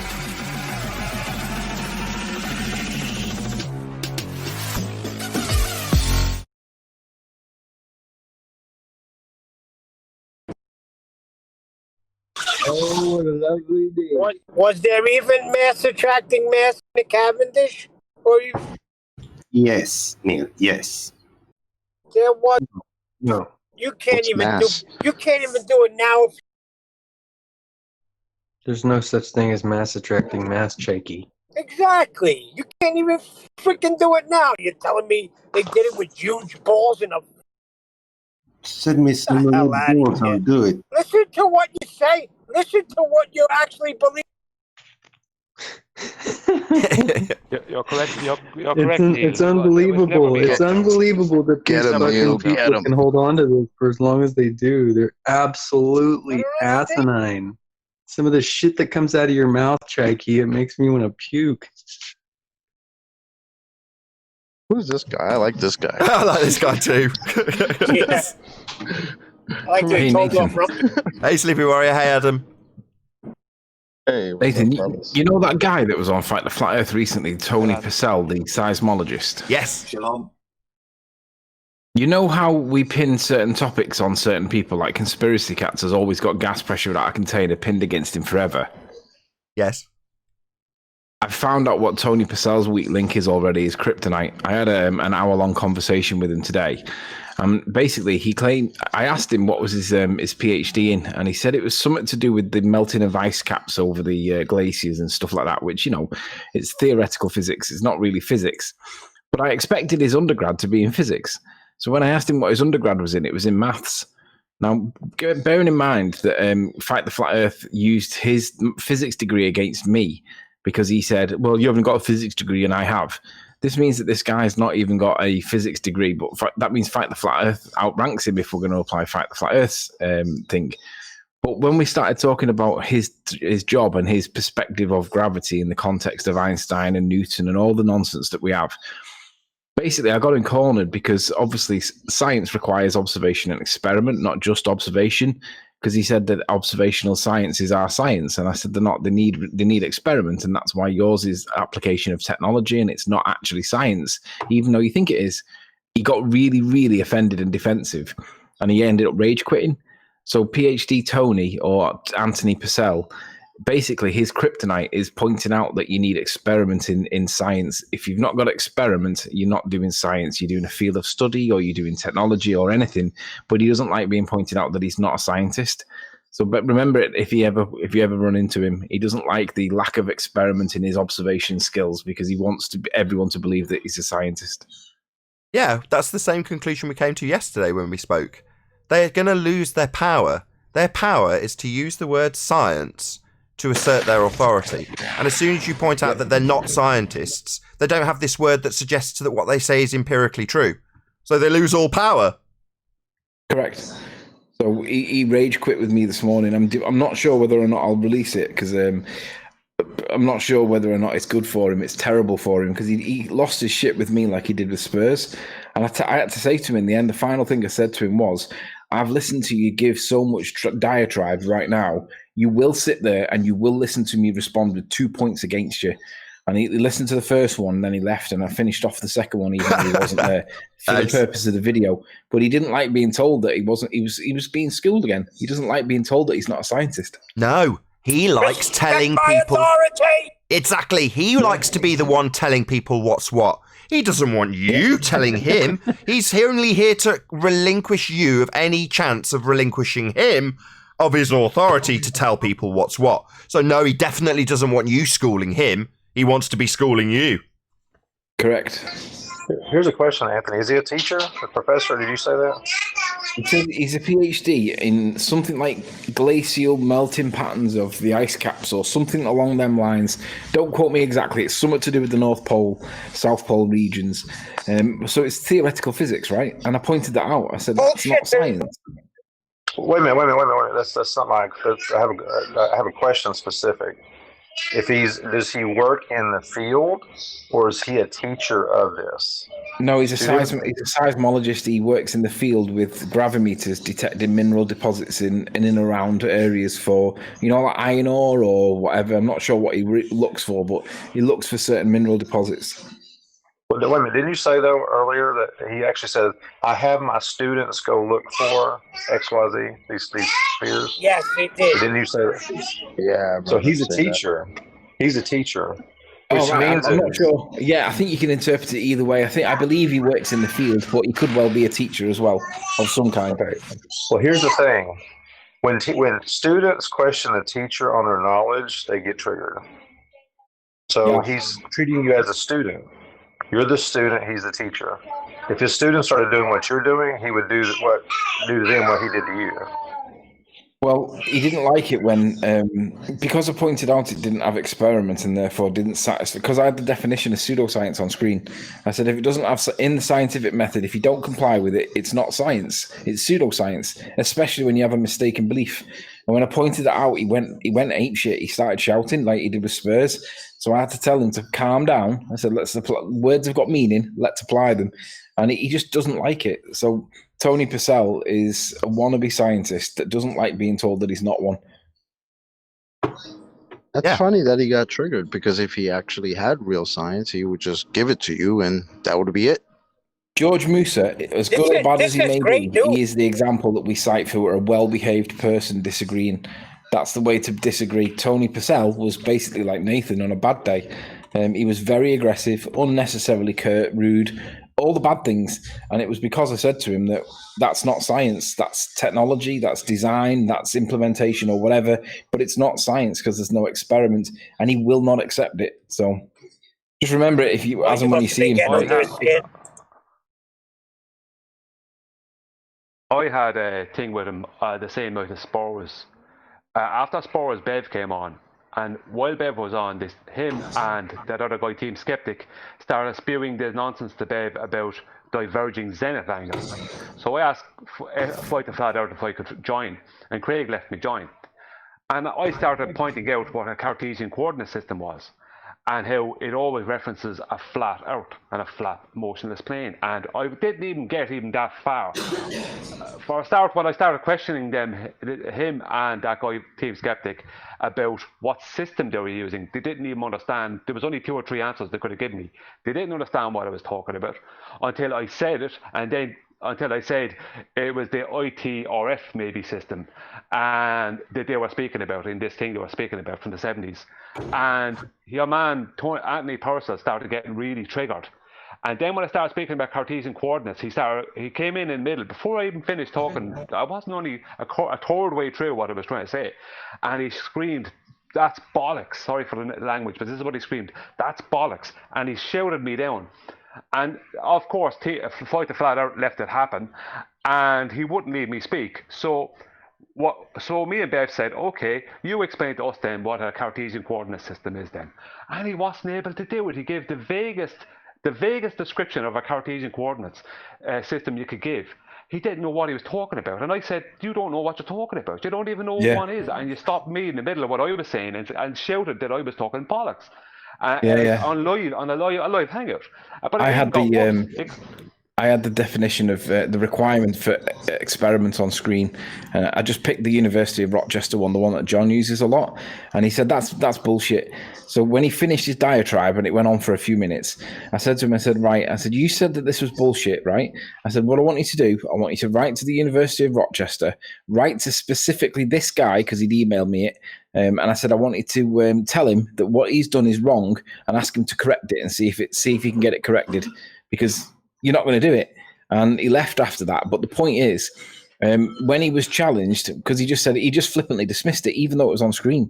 So I challenged him to get it corrected. Then, if you think that's wrong and not good enough, then get it corrected, because obviously that's what I'm citing as the requirement for why you need experiment in science. And he just doesn't like it because he knows that he hasn't got experiment in his. Whereas in chemistry, you've got lots of experiments, and in biology, you've probably got lots as well. I don't really know about biology, but I do know that chemistry is empirical. So when you're mixing chemicals and something blows up in your kitchen accidentally, that's going to cause an effect, right? That's experiment, rightly or wrongly. It's still done something, right? But he just doesn't like it because he can't comply with it himself. So that's his Achilles heel. It's It wrong even for got worse for their him, though, even with the Cartesian coordinates. Well, sorry, just finish this part. It even got worse for him with that part, with the Cartesian coordinates. Because when I pointed out that it was pathetic that he didn't know that he was willing to stop somebody in the middle of an explanation of what they are and call it bollocks, which he did, and then not be able to explain it, he didn't allow me to explain it a second time after that. Yeah. And then I said, we gave him a second chance to explain it, and I caught him on live hangout. I caught him googling it because I know exactly the words he was using. I said, Joe, Google it. He was looking down at the screen, looking down at his screen. I said, Joe, now googling it. So he was first of all couldn't explain it after telling someone who could explain it that they were talking bollocks, and then when he was given a second chance, he was caught googling it. This is a PhD. The P in his PhD must stand for pseudo. No, sorry, Neil. So is Danny Faulkner. He googled what do you call it, the gas pressure thing, and freaking cited hillbilly blue balls. Yeah, projection. These are the people we want. But they're projecting of this nonsensical heliocentric bullshit. Not the Rumpuses and the Xanax. That's corny now. The PhDs, the Beckys, the Anthony Purcell, the Danny Faulkner. These are the clowns we got to get. The thing that's interesting with Purcell is that Fight the Flat Earth claims, but has not yet demonstrated to be true, but he claims that he has a degree in physics, right? Fight the Flat Earth will not accept anything from me anymore because he said that you don't even have a degree in physics. Well, okay, but Tony Purcell doesn't have a degree in physics. He has a degree in maths and a postgrad in ice melting in the glaciers or similar. So why does he accept him? Now, I'm not saying that Fight the Flat Earth is correct, but what I'm saying is it's double standards. He doesn't want to accept from me with a law degree, but he will accept him with a maths degree.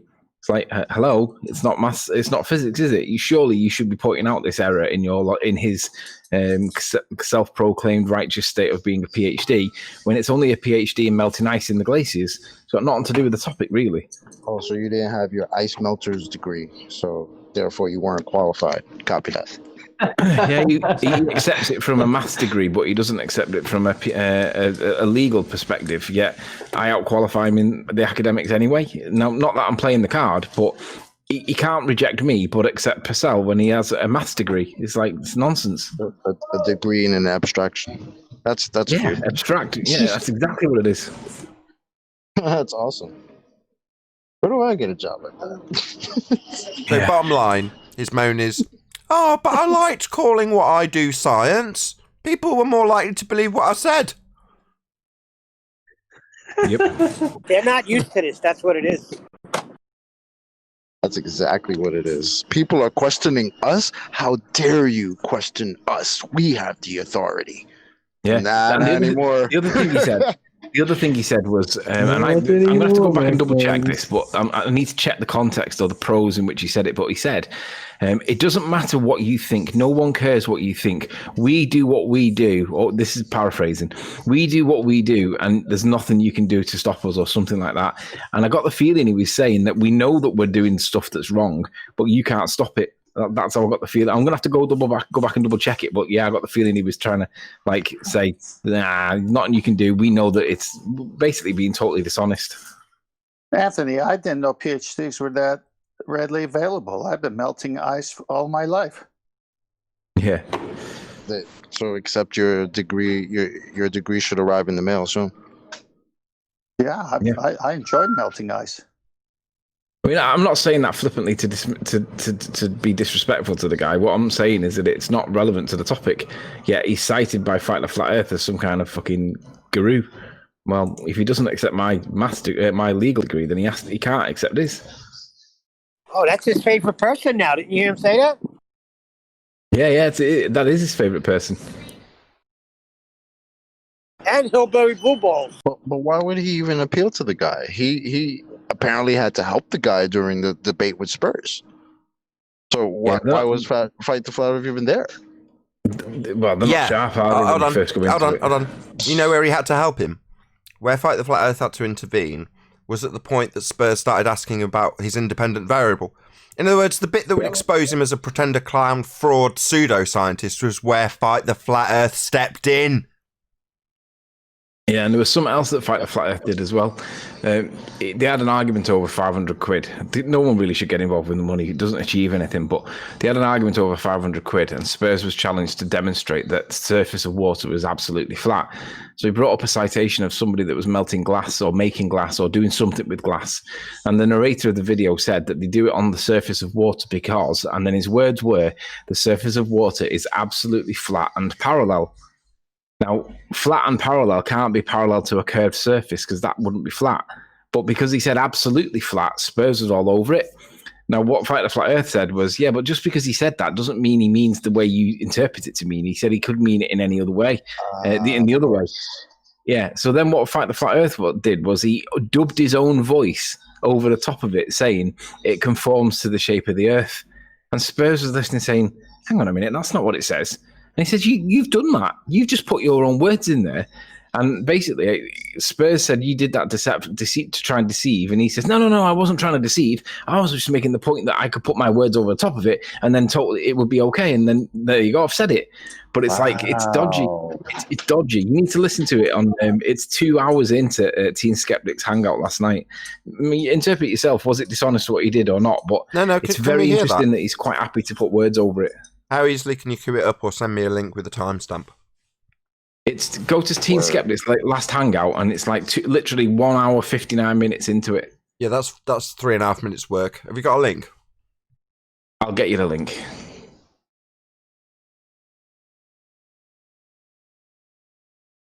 So this is the same as the guy called. It wasn't Dean. It was. What was the guy who did this? He just carried on adding a little bit to a citation. Yeah, Dean. It was what's his name? What was his name? Jimmy. Jimmy. That was it. So what Jimmy did, while you're looking, just to kill time, was read out a citation, and because of the way the conversation had gone, just by coincidence, Sleeping Warrior had landed on the exact same citation at the same moment. Not a massive coincidence, because obviously it's subject specific. But he starts reading this citation and then straps on a couple of words at the end about how it relates to a globe. And Anthony's like, whoa, you can't just add to the citation. He's like, what? I didn't. He's like, read that last bit again. And Anthony just handed the guy's ass for how unbelievably dishonest it is to claim you're reading specifically from a citation and just add your own words onto the end to totally change the context. Not cherry picking, literally modifying the citation on the fly. And it sounds to me, obviously I'm yet to find out, we'll reserve judgment, but like Fight the Flat Earth has done precisely that and then justified it as by justifying it as the thing he's done, which is to say, no, I thought it would be okay to completely change the context by adding words to the citation. That was his defense, right? Yeah. Or lying. Because I just happened to be watching it, and my eyes were on the exact line as he happened to be reading it, and I said, "Where does it say that?" And he was like, "What? It's just in the citation." I remember that. Wasn't it Yeah. so bad that he came in like the following day with a voice changer, some other. Yeah, he's crap? not been back since, though, has he? No, he hasn't. It was like a week, and I was done after that. Rest in peace, Jimmy. Nathan, the links in the Skype. When you listen to this, right, what you need to do is understand that Spurs knows that these words weren't said. So when he's silent, it's because he's like, hang on a minute, what the fuck's going on here? Because he's dubbed it in. But listen, Spurs' reaction it speaks volumes, even though there's nothing there. You're saying, right? I nearly believed you as well. I thought you heard it say. I can't believe you've just done that. I can't believe you. I really believed that you for a second, for a moment, and then go back. I can't believe it. Before you. Sorry, did you say it's already on too far? Yeah, go back about a minute. It's at 1:56:53 onwards. 1:56. And somebody with the sweets needs to mute. Silence. Okay. organization. You don't. Yeah, it's a flat Earth organization. Yeah, it's a flat Earth organization. Yeah, we've all got together. We've decided to build this factory and make the liquid flat and level and bring it to the world. Yeah, that's what happened. You would need jobs and money. You would need Right, jobs Spurs, and money to do that. Spurs, stop. Spurs, listen. All right, I'm going to play this video a second. We just listen to what the narrator says.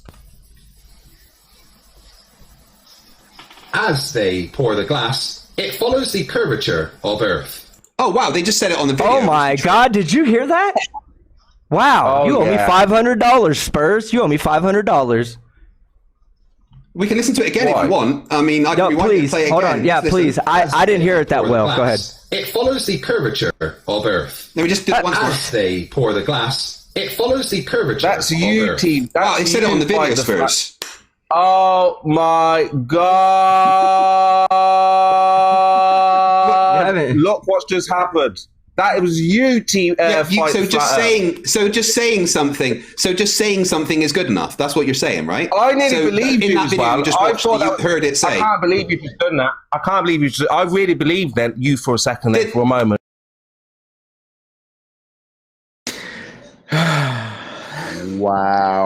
Wow, and You'd have to more listen to it in wow. context, because it's like it's one of them ones where he can weasel his way out of it by saying he was just making that point. But if you didn't spot that it was his voice, he would also allow you to believe that that was in the video. And then his man in the back is now like, "Oh, now you owe me $500, Spurs." Bro, these people are out of their minds, man. Yeah, So they're just- definitely Just losing it. listen to it in They are context, though, losing because it I at a don't want to rapid rate. like over-egg it, because there is two interpretations to it. But if Spurs hadn't have noticed it was Fight the Flat Earth's voice, then he would also have let him believe that that was in the clip, because it was convenient for him to do so. But it's just if he got caught out, and he happened to get caught out. But you know what I mean? It's like just doing that in the first place is dodgy as fuck. Spurs have a story practically about- singing "Oh my God" was priceless in that right there. I have a story about Fight the Flat Earth.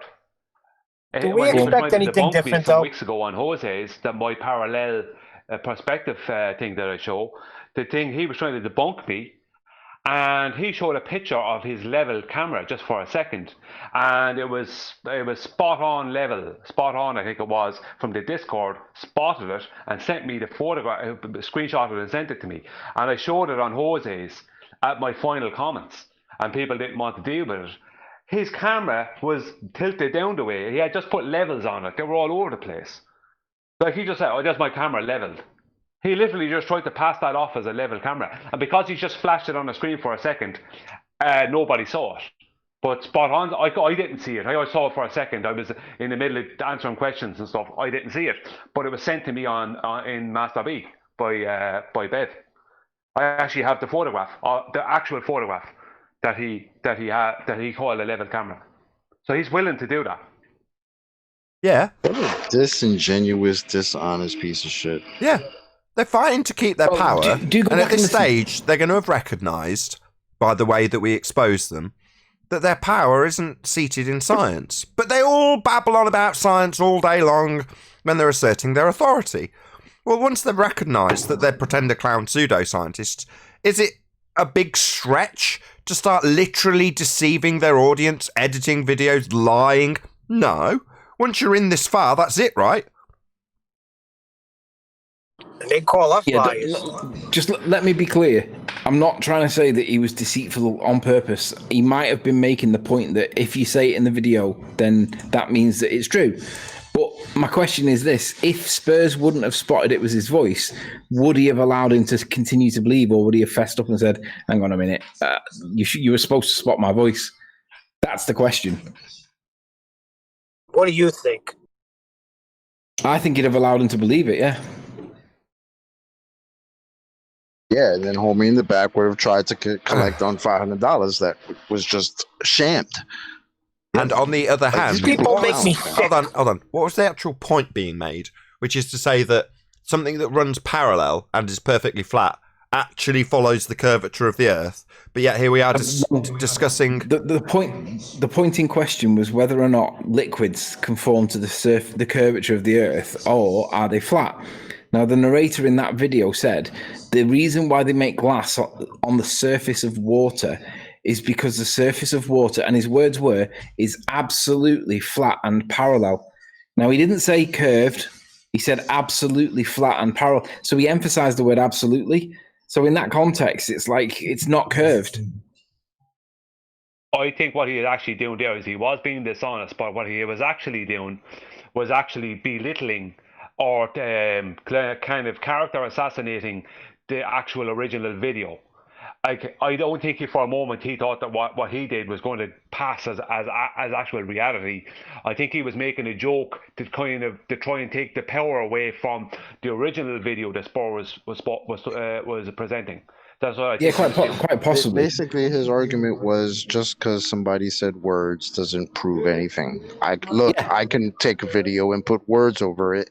Doesn't mean anything. Yeah, but don't forget they had this some kind of 500 quid bet thing where Spurs was saying that the surface of water is absolutely flat, and he had this video up his sleeve. So when he pulled the video out and the video said absolutely flat, you can't interpret that to be curved slightly, can you? Or in accordance with the curvature of the Earth. If it's absolutely flat, it's adding the word absolutely, which Spurs is right to cite it, and but because they made a big deal about it and under 500 quid or whatever, then that becomes contentious then. And because it was contentious, Spurs is like, hang on a minute, and they've done it to get out of paying the 500 quid, I reckon, not necessarily to deceive. But in any event, it's sneaky as fuck.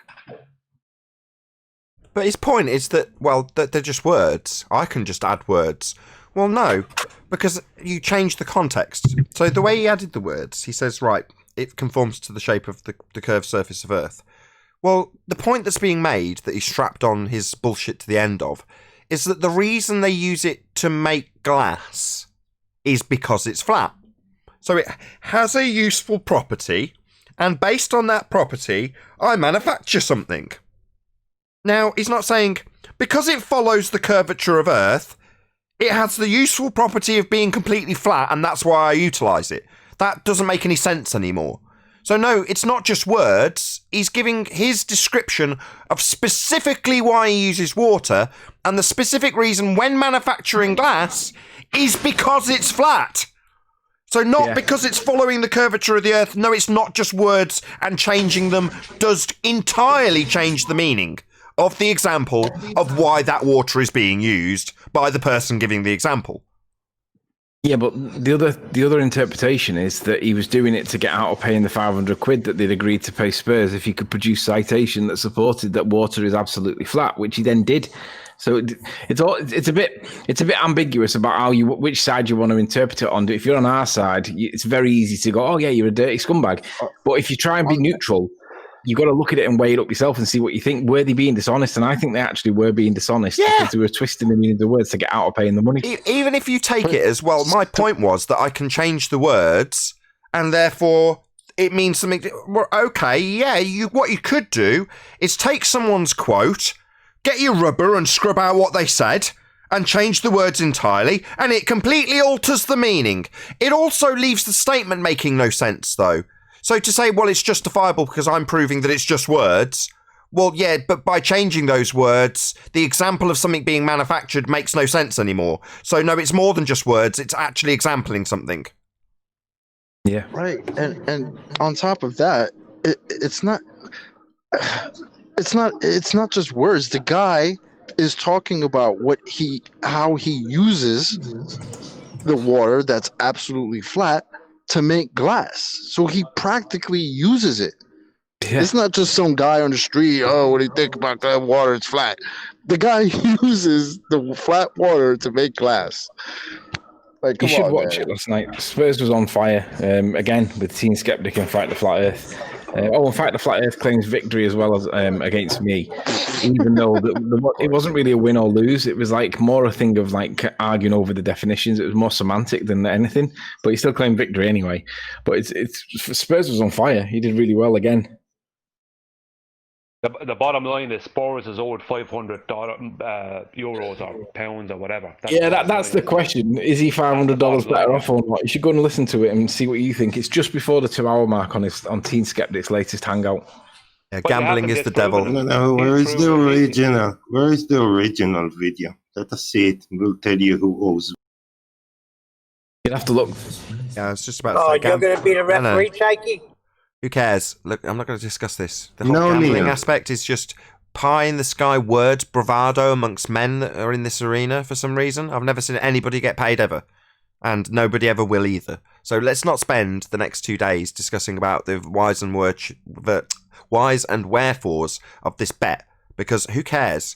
The context that was asked for. It's the dishonesty.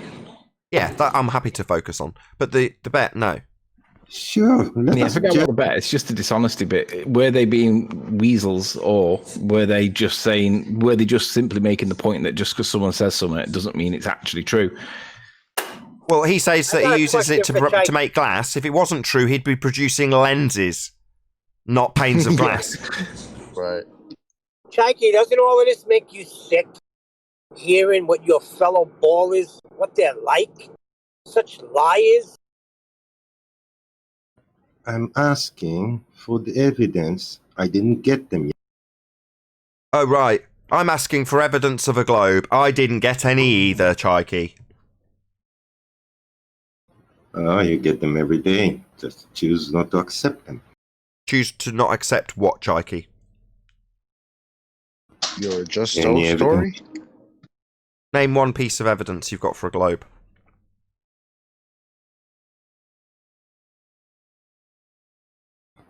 How about Horizon?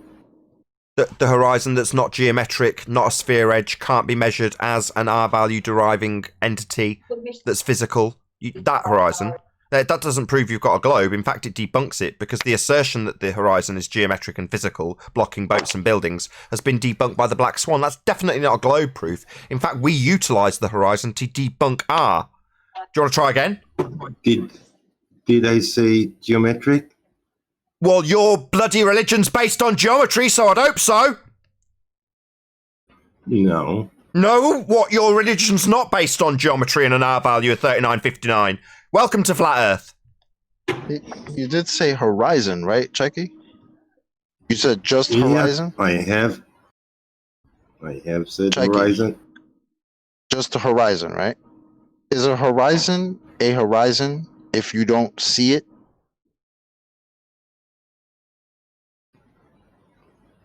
If you don't see it, it's not a horizon, but you do.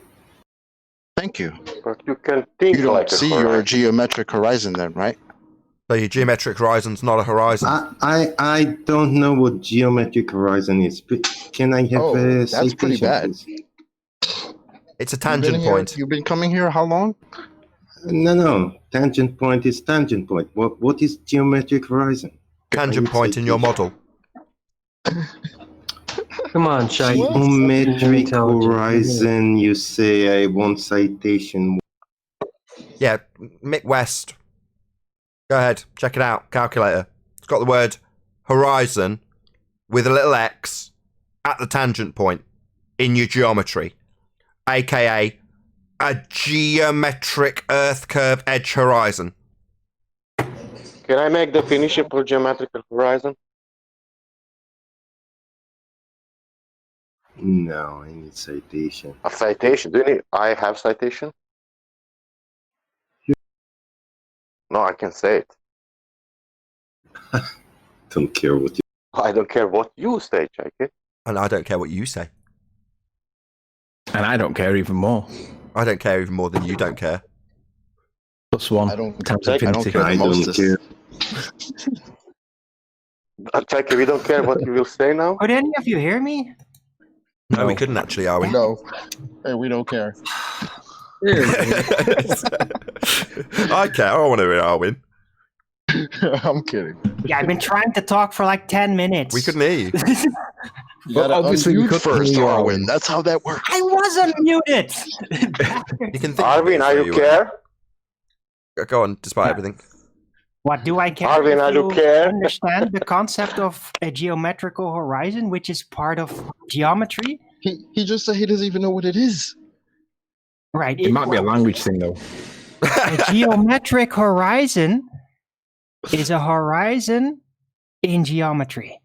That's so concise. Thank you, Arwin. There is a horizon in That geometry. goes back to my Please question. show me Is a where I horizon find- a horizon if you can't see it? I've just told him. He just didn't listen to me. Go to Mick West's calculator. I think it's called Earth Curve Calculator. In that, you will see, marked with an X, labelled horizon, the tangent point for your geometry. That's the second time I've said it. It's in the text chat. It's in the text chat. National Geographic, the local horizon, also called the geometrical horizon, is the visible boundary between the Earth and the sky. Sure, continue reading, please. Don't have to continue reading. That's the end of the definition. Oh, you do, because... What is cherry picking? Now, cherry picking is selecting what fits your narrative. What? That's not cherry picking. That's not cherry picking. Read it all. That's not cherry picking. You don't know what cherry picking is. That's not cherry picking. Nope, he doesn't. He charges me with it, but he doesn't know. You know what you are? You're a fucking bank robber. You don't know what bank robber is. C-level bank robber. That's it. You're a bank robber and a fucking... You were the so sea-level horizon. Yeah, you don't even know what it is. You're a clown. Is the geographic horizon. Geographic. Did you say sea level? Yes, I said sea level. Level. Good, thank you. It's from you have sea level on a ball. That's not a citation, you freaking clown. You don't know the difference between a citation and you just said you post dumb shit. QE, you just say you posted. I'm reading from He couldn't even rob a piggy bank. Right. Boom, boom. So what's cherry picking, Chaiki? Because the sea level horizon is What's not cherry picking? What cherry picking? Start the Define it. sentence with cuz. Why don't you look it up? Do a quick Google search like the other ballers do. Sometimes when they're screen sharing.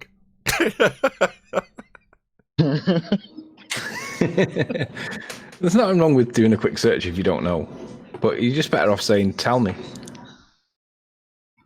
Don't tell me what is. Read QE. You said he was cherry picking. I'm asking you to define it. You got it wrong once. I'm just going to see if you can actually get it right once, because you used the word incorrectly. What? Select from an article something that fits your narrative. That's not cherry picking. That's citing. Yeah, that's called a citation. No. No. Reading from Yes. the what you cite, That's only a what citation. fits your narrative. That is. No, Read it's it not. all. It's not cherry picking, Chaiki. It's not cherry picking. No, you're just wrong. But just say yes again and maybe repeat it 5 more times. Can somebody tell me what the frick cherry picking means? No, don't tell him. Because we're going to pick cherries tomorrow. The opposite of what Cheeky is saying. Yeah, he's just described a citation. He hasn't described it coming out of I context. just read it. The geographic horizon is the apparent boundary between the Earth. This fucking clown doesn't even sky. know that I've went over these Mountains, definitions on my show trees, like 30 times.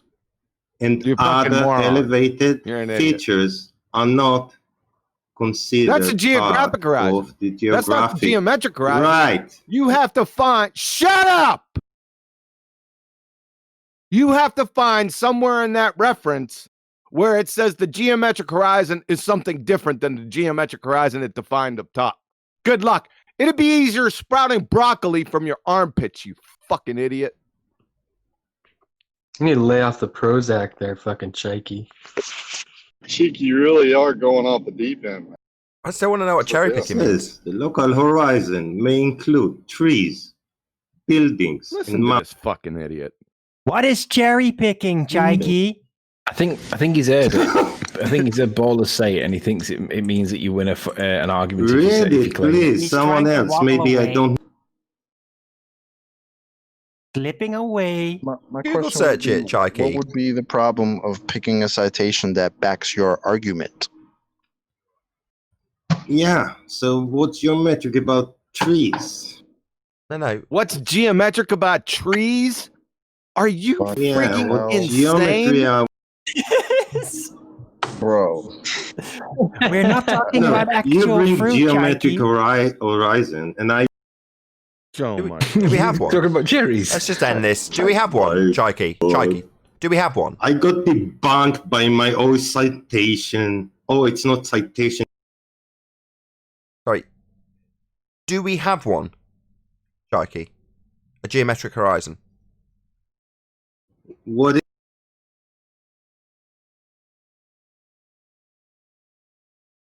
So fun communicating with these I people. love that Chikey thought it was actually picking cherries. This is insane. Ah, insane, right. I'm gonna go with 3 glasses. You all got quiet. Oh, he said, I'm here. Than you. Waiting for your dumbass to answer the question. To answer what question? I'm asking what is geometric horizon? I keep telling you. The tangent point in your geometric model, I keep telling you. No, it's on screen for the audience now, right? No, you don't get. I'll shut up. So, for the audience's benefit, because obviously Chikey's not going to shut up long enough without interrupting me continually. The geometric horizon is their tangent point that they extrapolate R from. So, in this diagram made by AB Science, they've got their description of their two horizon situation. One that's visible. That's labelled by them redundant as the apparent horizon. Redundant because it's always apparent. All horizons are apparent. It's the apparent position where the sky appears redundant to meet the ground. So calling it apparent is nonsense. But that's what they say because they can't see this point, which gives them a geometric sphere edge horizon. That would be a geometric horizon. Now, they draw a straight line to a point they can't see, a tangent point, marked with an X in their model labelled horizon. That is, I believe, the 4th time I've told Chikey what a geometric horizon is in context of globe Earth. Didn't you just And say Huey also dropped the definition in the live chat, so... Yes, yes, Guys, but... I just want to hear Chikey say what cherry picking is. This is too much. Me too. He'll never look it up because as soon as he does, he'll be Chikey, exposed. have you ever used Google? It's not that hard. To be fair, I think he thinks it's cherries. Do it like sometime. the fruit. Oh, he's heard other Globers say, "Oh, cherry picking," so he just says, "I'm gonna just say that," but he doesn't even know what it means. Do Yeah, you, I agree. Chikey? He's heard them say it and he doesn't know it. Unless you can prove me wrong and just define that for us. Pound says he repeats the same thing he did last time. Well, Anthony, if he thinks it's actual cherries, then debunking means he just got out of bed. Oh my god! I like that he thinks it's cherries. No, I want to know, Chikey, what is cherry picking?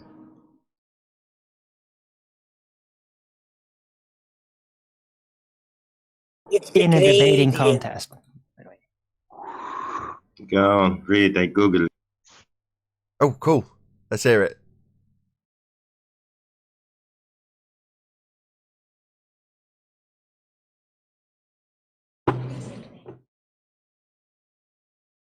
You just reading it to yourself, maybe? Come on, Chikey.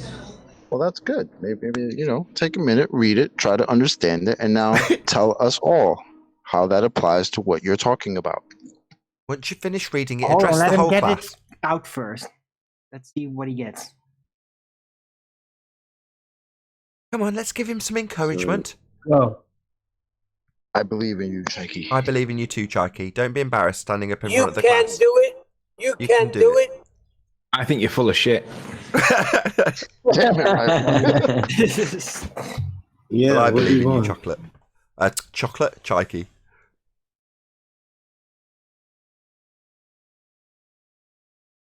Chikey, buddy, come on, man.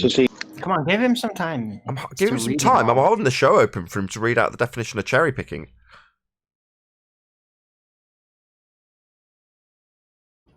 You don't know English? Don't know to read English? Me know English. What?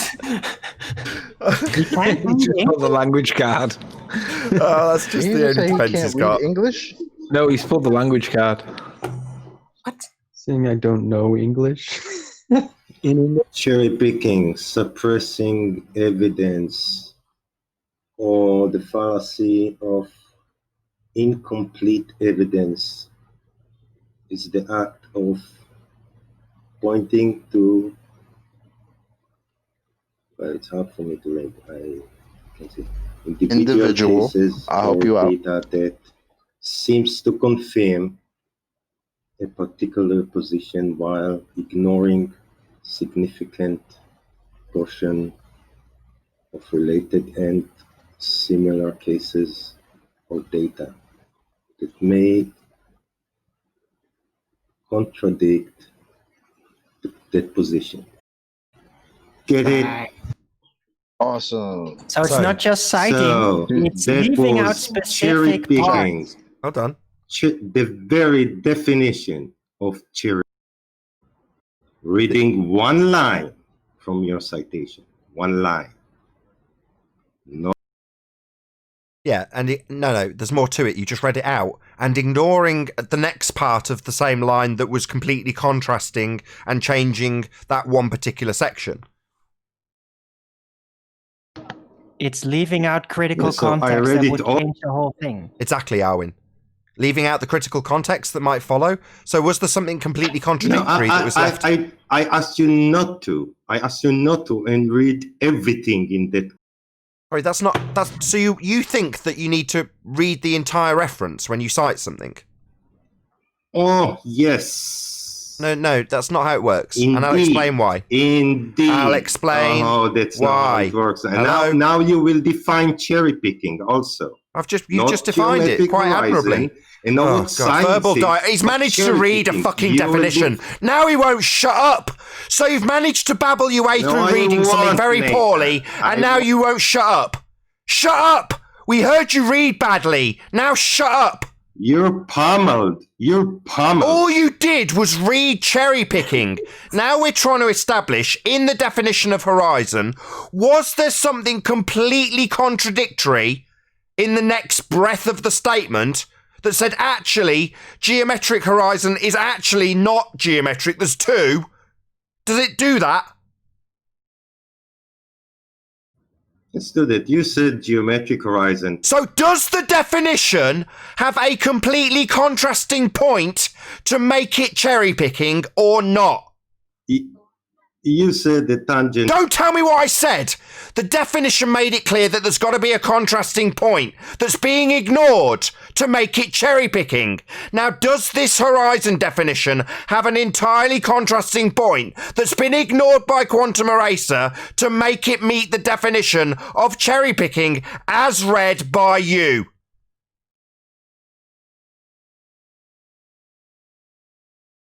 I'll answer for him. No! It does not!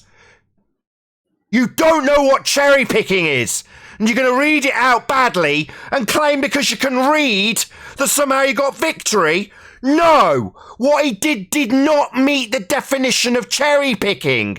Now, if you do want an example of cherry picking, see Rumpus reading out what gravity is and ignoring the next sentence that stated specifically gravity is not a force. Now, he didn't read that bit. That would meet the criteria of cherry picking when he's reading out a definition to back that it is a force when the next sentence said it wasn't. Now that is cherry picking. Okay, clown? Perhaps I don't know what. What you don't know is what cherry picking is. You accused your opponent of it because you're a total wanker. You didn't know what it means because you're an imbecile. You've read it out, it doesn't meet the definition of what you claimed, and now you're still here, still talking, still demonstrating what a clown our opponents behave like. You're all clowns. You literally don't know what you say. What did You said cherry picking, it wasn't. Hello? You were wrong. Remember what he said. Have some humility, you bonehead. Say, oh, right, I was wrong. I accused somebody of using fallacious reasoning, that would be cherry picking, ignoring a completely contextually different statement that preceded or followed what was read out. That did not happen. So are you going to apologise? No, I won't. No, that's because you're a wanker. Like all of your brethren, like all globe scum who come here, like Thunderfoot or whatever the fuck his name is, laughing at us, yeah? When they declare total nonsense. It's an absolute outrage. You think you've got the right to laugh at us and claim fallacy, and you don't even know what the fallacy is. But you won't apologise. What an absolute disgusting human being you are. You scum. What is geometric horizon? You're scum. Don't talk to me about the geometric horizon. What, the one that's not contradicted with cherry picking? Yeah, that one. You claimed somebody cherry picked. You didn't know what the fuck it even meant. And now you're talking through me. When are you going to have an ounce of humility, you scumbag? So what is Are you fucking laughing at us? On this one, right? Are you fucking laughing at us? You are a fuckwit. The lowest of stupidity level that there is here. Clown show to the nth degree. But you think you can laugh at me, you fucking moron.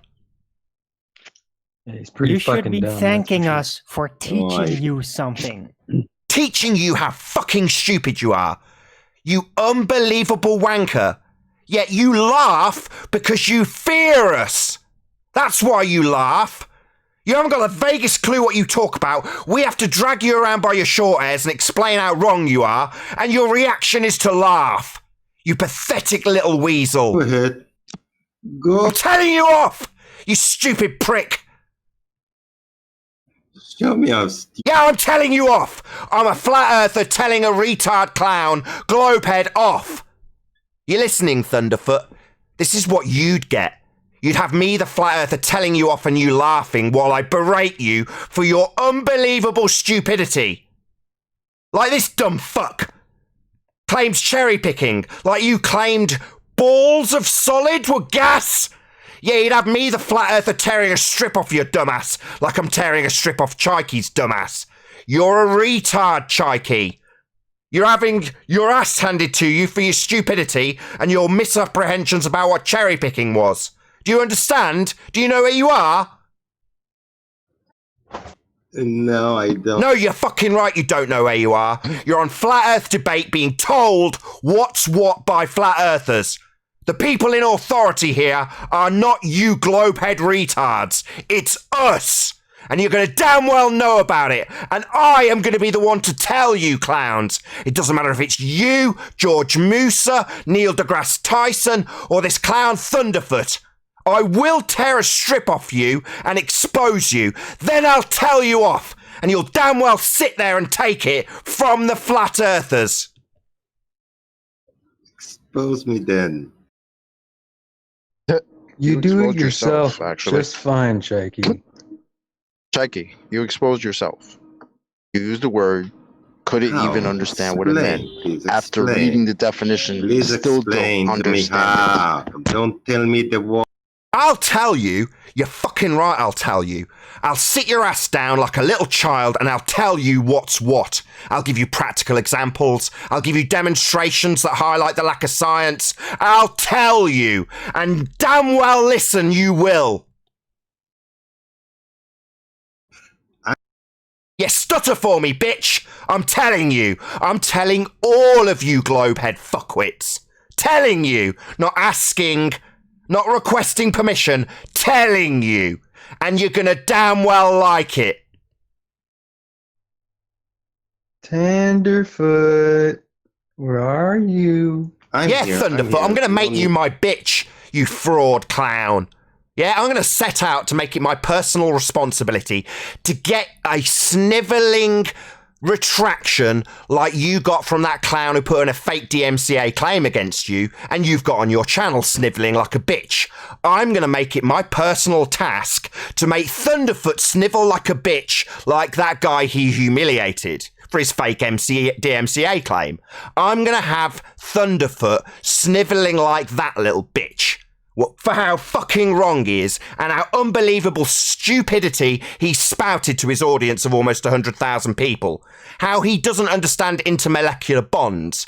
How he uses imagination to flog his product just like all the clowns he debunks. So yeah, Thunderfoot, if you're not listening, I hope someone shares this with you. Because I'm going to be demanding a retraction from you.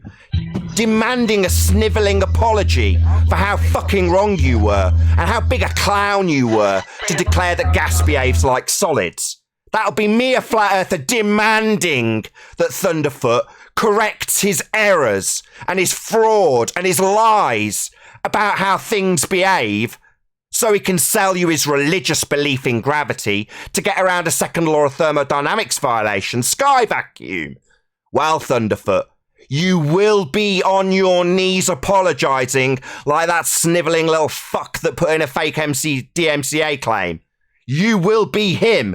And if you don't, I will be the one to point out the total lack of humility that you have when you are wrong and demonstrated to be a clown with your bouncy balls.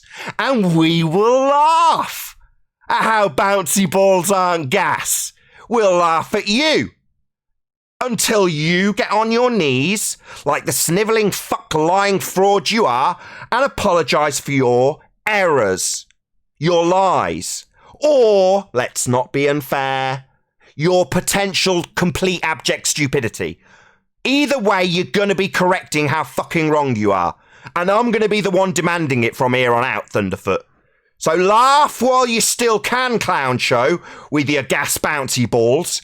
You're going to be retracting that shite. And I'm going to be demanding it from now until you do. And if you don't, it's going to be highlighted that you like to see humility in your victims, but you don't offer an ounce of it when you're wrong, which you are, clown show fraud mathematician. So it's going to be highlighted from now on until you do that. One of two things. Just for brevity, just for a summary. You're either going to be admitting how stupid you are and apologising to all the people you stereotyped. That would be flat earthers. Or you're going to have me indefinitely pointing out your total lack of humility when you're proven wrong.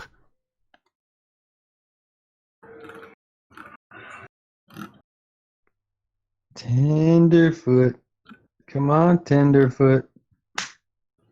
Yeah, you should change his name to Tenderfoot. I'm Chai. I'm Chai. You've got nothing to say, Chaiki. Just so that's clear. I'm don't not say talking anything. to your dumbass, Chaiki. I'm talking Yeah, we to don't want to hear from Tenderfoot. you. I'm wondering, any of the why are you callers talking in to someone Discord, that is not if there here? are any. Because I any know of he them have watches my videos. I know he's scouring through my videos to hopefully find something stupid I've said. I know because he's published them on his channel, so I know he's watching. Don't I, Thunderfoot?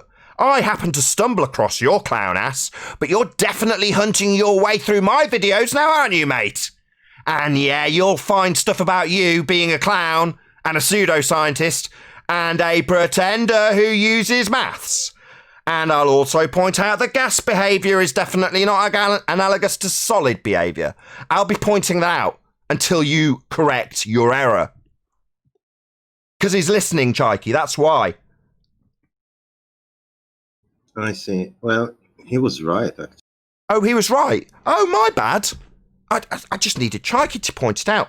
So, solid bouncy balls behave like unbonded gas, Chaiki?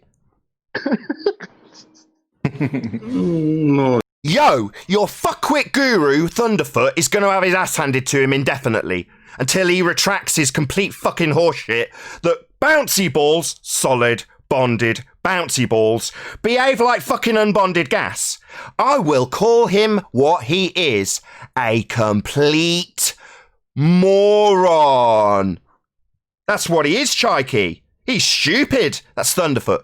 Yo, Thunderfoot, I hope you're laughing. I hope you're laughing, mate.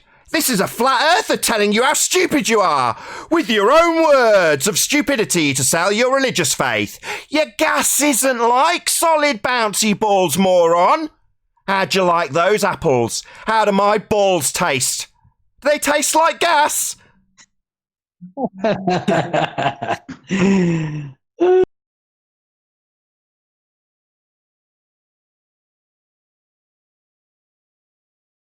Yeah, we're laughing at these people, these PhDs, these scientists. We're laughing at them. They just don't know it yet. Oh, we're here. Well, why do I keep hearing the most stupid person here? You don't know what cherry picking is. We've had to tell you off. Now sit down and shut up. Humility, Jakey. Yeah, have some humility. Yeah, humility. I'm waiting for the geometric horizon. Oh, yeah, we too are waiting for the geometric horizon. It's on screen now. It's in an arbitrary position in the middle of the fucking ocean. Yeah? It's on screen, shit for brains. The geometric horizon, open brackets, not exact location. Yeah, that's the problem, mate. We haven't fucking got one. But you need it to block boats and buildings, moron. That's the problem. You haven't got one. Jakey is waiting what it for is the ball. Geometric horizon. Yeah, geometric horizon. Yeah, on screen, in the middle of the fucking ocean, labelled, not exact location. To bring that scientific evidence, the Earth is a That's ball. One day. Nathan, tell him what they used to call that. Earth curve. Geometric horizon. Earth curve, they used to call it. Yeah, Jakey. That's what we're looking for. We're looking for Earth curve, formerly known as the geometric horizon. Used to be claimed to block boats and buildings. Now geometrically impossible. Now leaving the model untenable because of the picture on screen. Yeah, so you see it. What's your... No, we don't. That's the point. Where we have got it labelled geometric horizon for farcical fun's sake isn't really at 1.2 miles where it should be based on the geometry of your model that you don't understand and are now looking for a horizon to block things with. Yeah, we've put not exact location for humorous effect. In reality, this isn't where the geometric horizon would be. It would be so far out of this frame it's untrue. But the point is it's an arbitrary location that only exists in maths. It's not actually physical or blocking boats and buildings, as would be required and has been asserted ever since we got here. Oh, until the Black Swan got here. Now we're told, like you are telling us, that you don't really know what a geometric horizon even is because we don't see it. Despite the fact that Al Biruni apparently measured it and gave you an R value with it, and you claim boats and buildings are blocked with it, and it's the basis of your religion. But you don't know what it is now, right? Right. Right! Yeah, it's just the tenets of your globe belief. Yeah, that's what it is, you fundy fuckwit. It's your Earth curve! Yeah, stutter for me, bitch. Yeah, that's right, this is a flat earther making you stutter like a little bitch. That's right. You don't have to like it. But it's going to happen more and more. More and more people like Spurs and 10th Man and Arwin and myself, Quantum Eraser, Sleeping Warrior, we're going to be out there handing PhD pretender clowns their asses on a regular basis. You're small potatoes. I'm not a PhD. You're a bitch, is what you are. You don't even know what cherry picking is, bitch. So sit down, shut the fuck up. Okay, bitch? Stammering, stuttering bitch? Told what's what by a flat earther? Sit down. Shut up. Put the shovel down, bud. So that's the best. Yeah, sit down, bitch. You don't need to hear from you, bitch. You're just a bitch. So sit down, shut the fuck up. Don't tell us what cherry picking is again. Shut up. Just dig a hole or something. Yeah, you need to put that shovel down, Jakey. Wow, you guys. Yeah, wow. So yeah, wow, we're taking over the shop. That's right. I'm impressed. Yeah, you should be. We're taking over. Get used to it. Our world. Read the hat, bitch. Yeah, the Earth's not a sphere. It's obviously and observably flat. With that, I'm going to say a huge, massive, enormous thank you to all of you who tuned into this rather colourful after show special. And of course, a massive thank you to all of the Discord and G Plus panels for making the after show possible. Be sure to check out NathanOakley.com and the Flat Earth Debate Forum to keep up to date with the community debate. I've been Nathan Oakley. A massive thank you to all of you who smashed the super chat, liked, commented, shared, subscribed, and all that good stuff. I'll see you all in the next video.